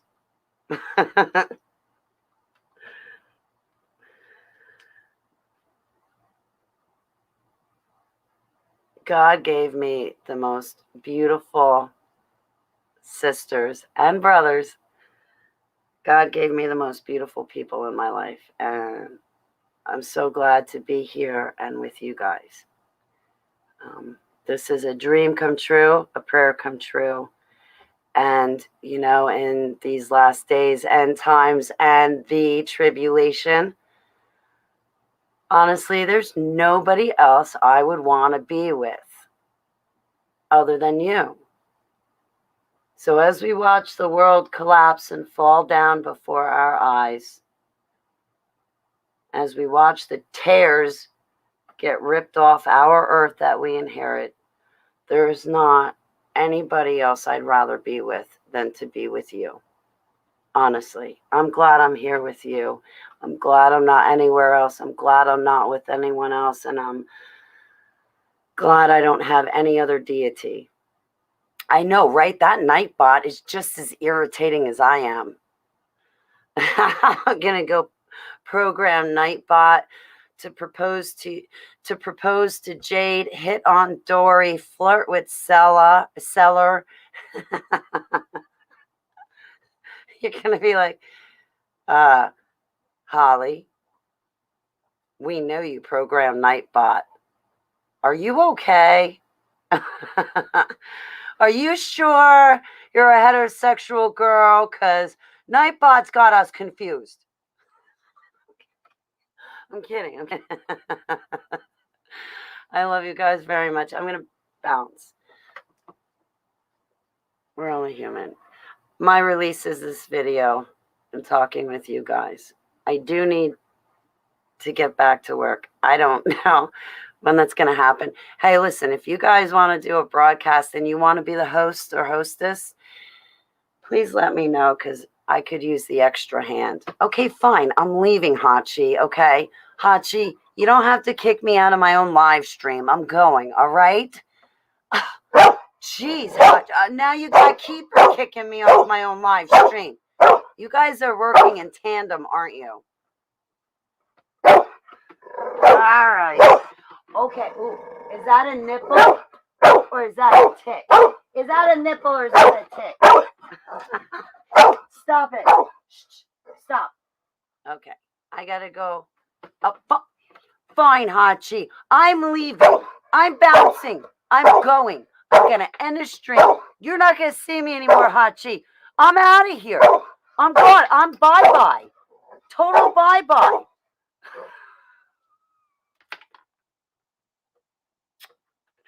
But don't you worry. I'll be back.